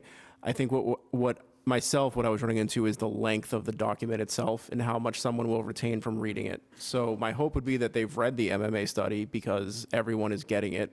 But I'm not opposed to, if we think it's appropriate, putting something in there either. It just became a length issue. Yeah, no. To be honest. It's fine as it is. On I my was just end, yeah. wondering if you thought about it. But yeah, it's lengthy, but it's good detailed. Yeah, I would encourage everybody to submit any amendments that they would like to make to our council clerk, and then we could hopefully come organized with any proposed amendments, so we don't have to try to get that done in our next meeting on the record, on the fly. Mark had a... Can I just comment yeah, sure. on Mary's, if that's okay? Yep. I just want to be clear, Mary, and only because you said it, and I started the draft of it and worked with the other councilors. The intention here is certainly not to, quote unquote, stick it to anybody. I want to make it very clear. This is not, I do not want to take a political stance one way or the other. The goal here was to outline what the challenges are in Bridgewater and be able to communicate that effectively up the chain. That's the only goal or intention that I had, and I'm only one of 3 people that wrote this as well too, but I do want to make that clear. I think we have a responsibility to make sure that folks are aware of the challenges that we're presented with, and that's really my goal here. And I know I may be letting a few folks down with that, but again, the intention isn't to take a political stance one way or the other or to point a finger. It's to say, look, these are our challenges. This is what we have to live within. We even gave some recommendations on, how to improve it, and the pilot program, I think, is part of that. But I hope that when folks think about writing this letter or signing on to this letter or adding amendments, that's truly how they approach the letter too. And I know, we address this to the legislature, and the representative Gallagher has been here at our meetings and been involved and has advocated for us. And so certainly I don't want it to come off as sticking it to anybody, but just a way to communicate and summarize the challenges that we're facing. I didn't mean to make it political. I meant it to really stick the point. You know what I mean? Oh, yeah. That we're not getting this money. And we can say all the other reasons, but this is a huge amount that we're not getting. So, Fair. I have nothing against Haley if she gives us more money. I don't think any of us would. So I'm glad you went before me, because it's perfect what I want to say. I want to acknowledge our rep and senator in this letter. I want it's going to the members of the legislature, but our rep has been here multiple meetings, our senator is here today, that they have our back and they're going to support us. So I just think they should be, all we got to do is change the columns. We put some of the signatures over here and some of the signature here, and we could add that into it, because I think it's really important, not to politicize it, but both members of our legislative delegation are actually the same party as the governor. So I think that would be helpful. Just my 2 cents. Yep. I commend you guys for doing this. Thank you. Yeah, any amendments anybody wants to make, let's get those over in email form so we could have those in consideration in an organized way for the meeting, at our next meeting. So that is all for discussion then. All those in favor of retaining at council level? Aye. Aye. Any opposed? Motion carries. And lastly, we have zoning ordinance FY 26-009, zoning ordinance amendment, Central Square property maintenance standards. So this is something that's been on my mind and on my radar for a long time, looking at our zoning ordinances and potentially introducing some legislation which would require a certain standard to be upheld in Central Square if we want to entertain doing that elsewhere. Great but this is a good place to start. I'd also like to see this done in parallel with a facade improvement program. I did have a piece of legislation that I had written, but we're going to put that in the back burner for now and work with our department heads and our town manager to see if there's some grant opportunities available before we jump the gun and introduce something at the council level. So the goal with this is to, increase our standards, but also at the same time explore opportunities to provide relief for business owners, and maybe there's some protections for tenants as well in there. But that was the spirit of this. I'm also being told this may not be a zoning amendment. This may be a bylaw, so we will hash that out in the committees. So with that being said, I would entertain a motion to refer to the Planning Board and the Downtown Revitalization Committee. Could I mention one thing before that? I don't see anything about the HDC in here. The HDC is responsible for the entire historic district. I thought it was. It's in section E. Is it in the second page?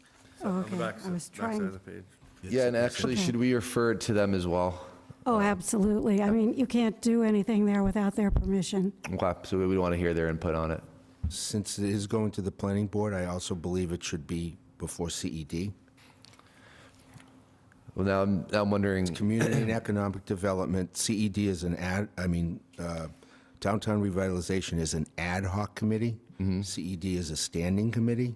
So I believe when we do stuff with planning board and CED, I mean, it can go to multiple committees, and I would be happy to be a co-sponsor of this. I think it's great, and we should add it in the facade improvement program, hopefully down the road. But I also think it belongs in economic development. Yeah.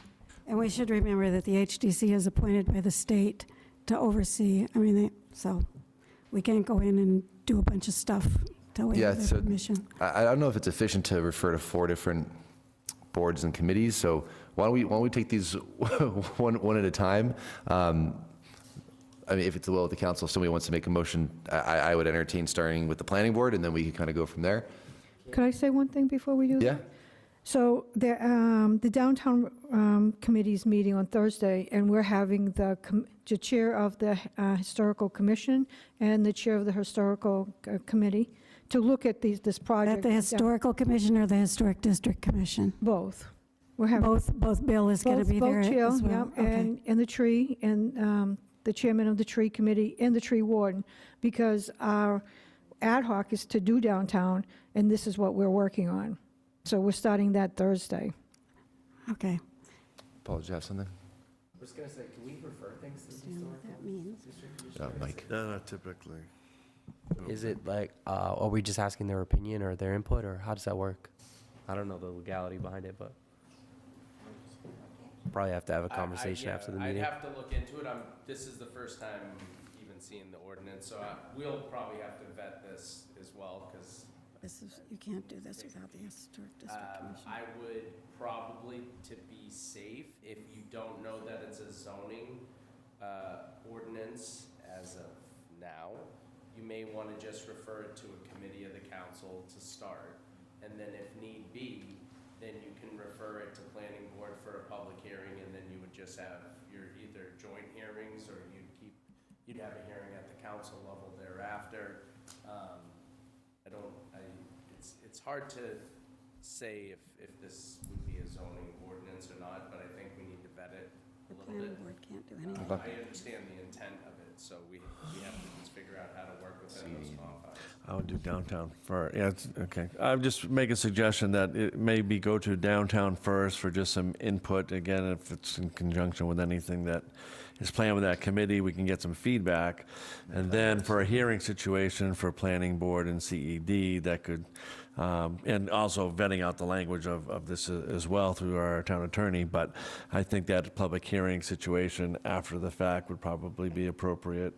And then, again, it would come back to us after, all those committees take a look at it. Well, you could vet it at whatever committee you all refer it to, bring it back to the council after it's been somewhat vetted and is a little firmer as to how you're going to proceed, and then from there you could either refer out for the hearings. Right. Or you could keep it at the council level if it's not going to be a zoning amendment. So I think, it gives you some options. Can't do anything Okay. I was gonna suggest we send it to Rules and Procedure to parse that process out. Maybe it's better served in there for the counselor to look at it and decide the best path to move forward. I don't know. I'm sorry to sound so kind of pushy about it, but the HDC has pure legal authority over all of that. So I wouldn't start to do anything until I've talked to them. I mean, things have happened in the past that I'm aware of. People go ahead and try to do stuff down on the common or in the buildings around the common, any place that is by state statute given to the HDC. And they get pretty offended if somebody comes in and starts doing stuff, you know, redoing the facade of a building or taking out trees or putting in something that was their authority to have a say over, and they haven't even been brought into the conversation. So I just think it would be smart politics to bring them in first, to call Bill Smith to talk about them, talk with him about it, going to their committee meeting and saying what, or presenting this to them and saying this is what you're looking at doing, and then having them be incorporated in whatever gets done as you go along. Otherwise, I think you might get a lot of stuff done, and they might be very offended, and they might say, nope, you can't do any of that. And then you're stuck. Ms. Hunt, that's why at the committee I brought the chairs in before we begin anything. Right. We're just talking about the projects downtown to start off with, and they know that when I invited them to come, that we're just starting the conversation to see the laws, where they're at, and then go for that. So we're not proceeding for anything. I just have seen things collapse before. Yeah, no, because- I understand the historical district. I've worked with them before. Good. Yeah, I would agree with that. Again, since the door's been open with the chair of downtown revitalization, with them coming in already, I think it's a good first step to get that collaboration going on, and obviously have some discussion at that point. Maybe it's a meeting or two with that, and then once that's been gone over, then it could go back to CED and planning board. I agree with that. Do you want to make that motion? So I'll make a motion that we initially send it to downtown revitalization for a first vetting process there. Do we have a second? Second. We have a second. Any further discussion? I think it's a good place to start. Hopefully we could get some legs there, and then it gets referred out to these other committees. And but like it's been said, I think it's a good place to start, and then we could move something more substantial forward. So with that being said, all those in favor? Aye. Any opposed? Okay, motion Aye. carries. Oh, I am opposed. Yeah. okay, sorry. Can One I ask a opposed. further question? Sure. Is it going to also end up at CED and Planning Board? That would be my personal opinion. My goal is to vet it down at the downtown revitalization, refer to CED and Planning Board, and then eventually, by whatever proper mechanism, we get in front of the historic district and make sure that it meets all those requirements. Okay. We'll move on to citizen comments. Due to Massachusetts open meeting law requirements, discussions will not take place during public comment periods. If appropriate, responses to questions and concerns will be given by the town manager at a future town council meeting. Anyone may comment at this time for up to 3 minutes. Please state your name and address for the record. Please just say you just want to go home. Carlton Hunt, 80 Housing Street. 2 points. Please talk to the CPC committee about anything we put before you. The reason we're asking for an assessment is CPC has no way to recommend any restoration or rehabilitation of historic cemeteries in town without an assessment. I'm hoping the $200,000 is way less when we bid it out. That's 1 point. The second one is for information at the next town council meeting from the town manager. What's the status of the park at the former Tool property, now fire station, new fire station? That land was originally given to the town for recreational purposes. There is a large sum of money that was given to the town that has grown significantly over this many, many years that would support a recreation facility on that, as is agreed by the town agreement. I would like to know what the plan is for that recreation facility to be built in at the next town meeting. And lastly, thank you for passing the MBTA. Thank you.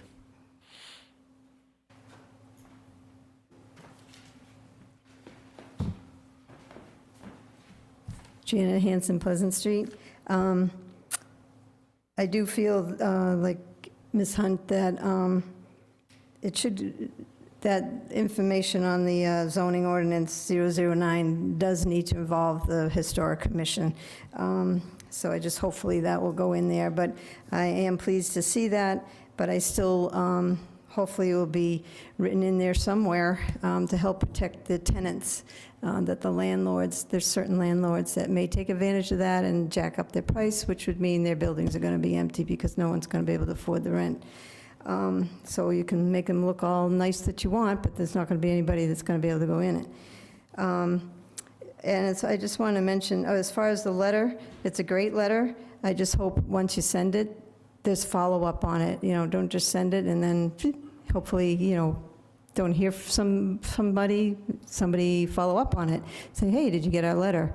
So I just hope there's continued following of that. And the only other thing I mentioned about aquifers, sorry.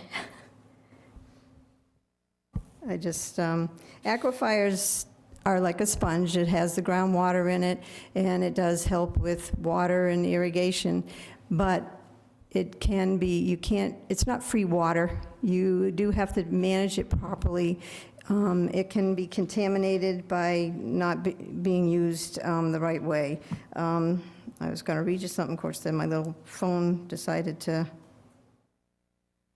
go to my password. Aquifers are vital water resources providing drinking water and irrigation, but they are vulnerable to contamination from the surface and overpumping, highlighting the need for sustainable management.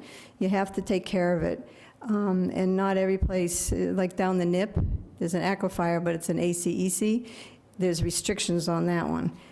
There was mention of aquifer conservation tonight. I'm not sure what that is, but it's not free water. You do have to take care of it. It's not just, oh, we can pump it and get the water. So I just want to remind that you have to take care of these aquifers. They're not without damage. You know, you have to take very good care of them, but you have to be selective of where you're doing it. And the NIP is not one of the areas you can use. But I know that wasn't discussed tonight, but I just wanted to point that out to people that aren't aware of it, that they have to be maintained properly. And I think that was it for now, and I appreciate everybody. Thank you, and have a happy holiday. Thank you. Happy holidays.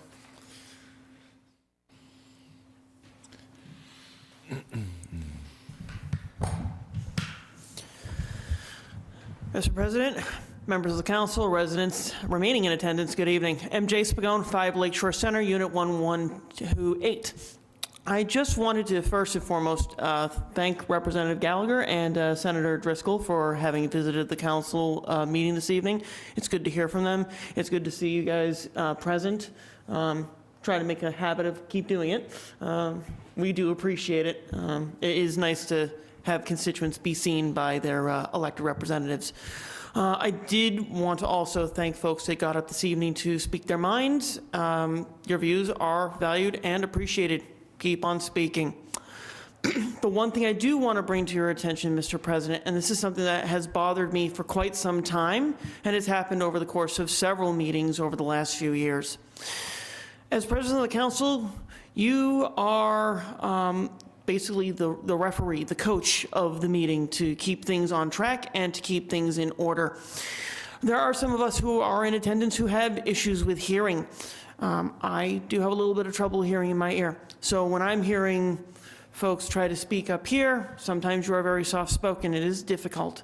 But the bigger problem is folks behind us continue to consistently speak in the back of the room. And it is disruptive and it is problematic. And you, as the council president, I would ask you to find a way to maintain order in a more forceful fashion. I would recommend actually finding the gavel and pedestal that used to belong to the town council and use it. Because right now, when you say, if you could be quiet, folks aren't paying attention in the back, or they're continuing their conversations almost defiantly. It is obnoxious, it is disrespectful, and is disingenuous to you, to the council, to the residents who show up to these meetings frequently, and to those of us who actually may have trouble hearing. Please bring order to it, and bring order to it soon. And the other thing I will suggest is that I know that during the public hearing this evening, there was some difficulty with viewing the imagery on the screens. I recall when this council chamber was opened up, when the building actually went back into operation 10 years ago almost now, I actually helped purchase a laser pointer that I think probably is still somewhere in the town manager's office. Just find some batteries. I believe it runs on AA, and it has a little widget that goes into the laptops. You can use that. I think going forward, it'd be a great visual aid and visual tool, because laser pointers are still very helpful for these screens, especially this one, which has more of a faded view from that projector, and that one as well. So if you had to point out in the back, it's much more helpful. So with that, Mr. President, I will I'll yield back to anybody that may have anything else to say, but other than that, good period of time for holidays. So celebrate Christmas, Merry Christmas to those celebrating Hanukkah, Lashana Tova, and Happy Kwanzaa as well. So thank you. Thank you. Anyone else like to come and speak? Okay, seeing none, we'll now move on to council comments. I was told to go in the other direction, so we'll start with Councilor Kennedy tonight. All right, thank you. Thank you for the citizens that are still in attendance and for everybody that spoke tonight. If you watch this, it is appreciated showing up and expressing your concerns. I did appreciate the discussion periods we had tonight. So, and I'm also looking forward to a larger scale discussion in the future next month. So I do hope citizens send emails with questions that they would like us to discuss. That way we have the ability to actually find that information that citizens are requesting and put that out into the public. I'll just keep this short. Thank you all for a productive meeting as well. And Merry Christmas. Thank you. Councilor Ellenberg. Yes, thank you for everyone who showed up. Thank you to Representative Gallagher. Thank you to our town manager, Mr. Casanova Davis, and Laurie Carini, our treasurer. They have done a very good job on the capital planning long-term, and that is very positive that we should grapple with our budget situation and not do a last-minute thing.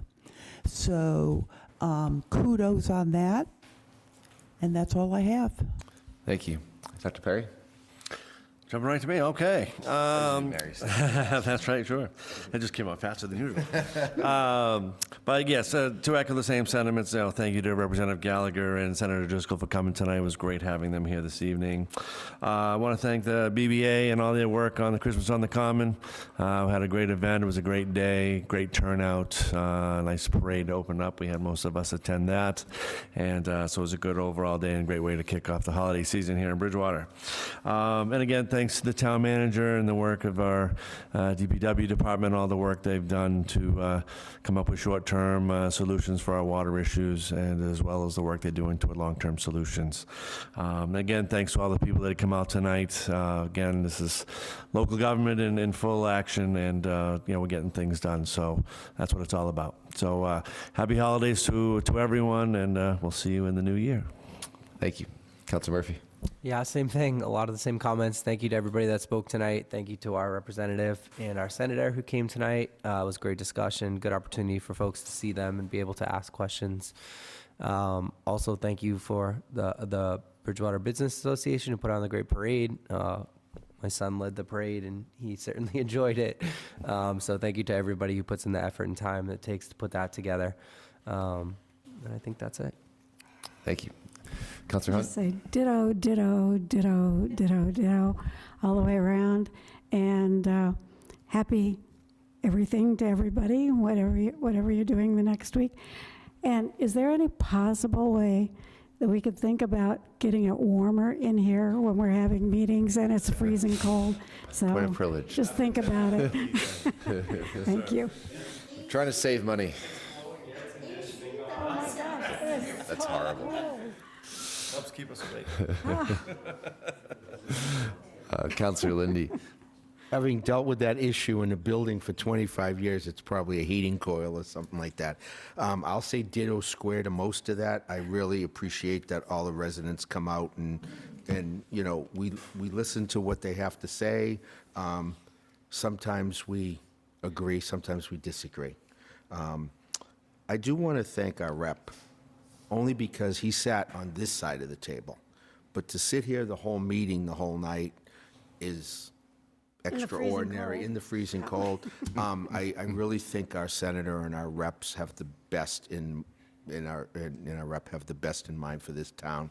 They will help us get whatever they can. It's, you know, we know the federal budget impacts the state budget, and then the state budget, they don't give us as much. We have emergencies all over the place.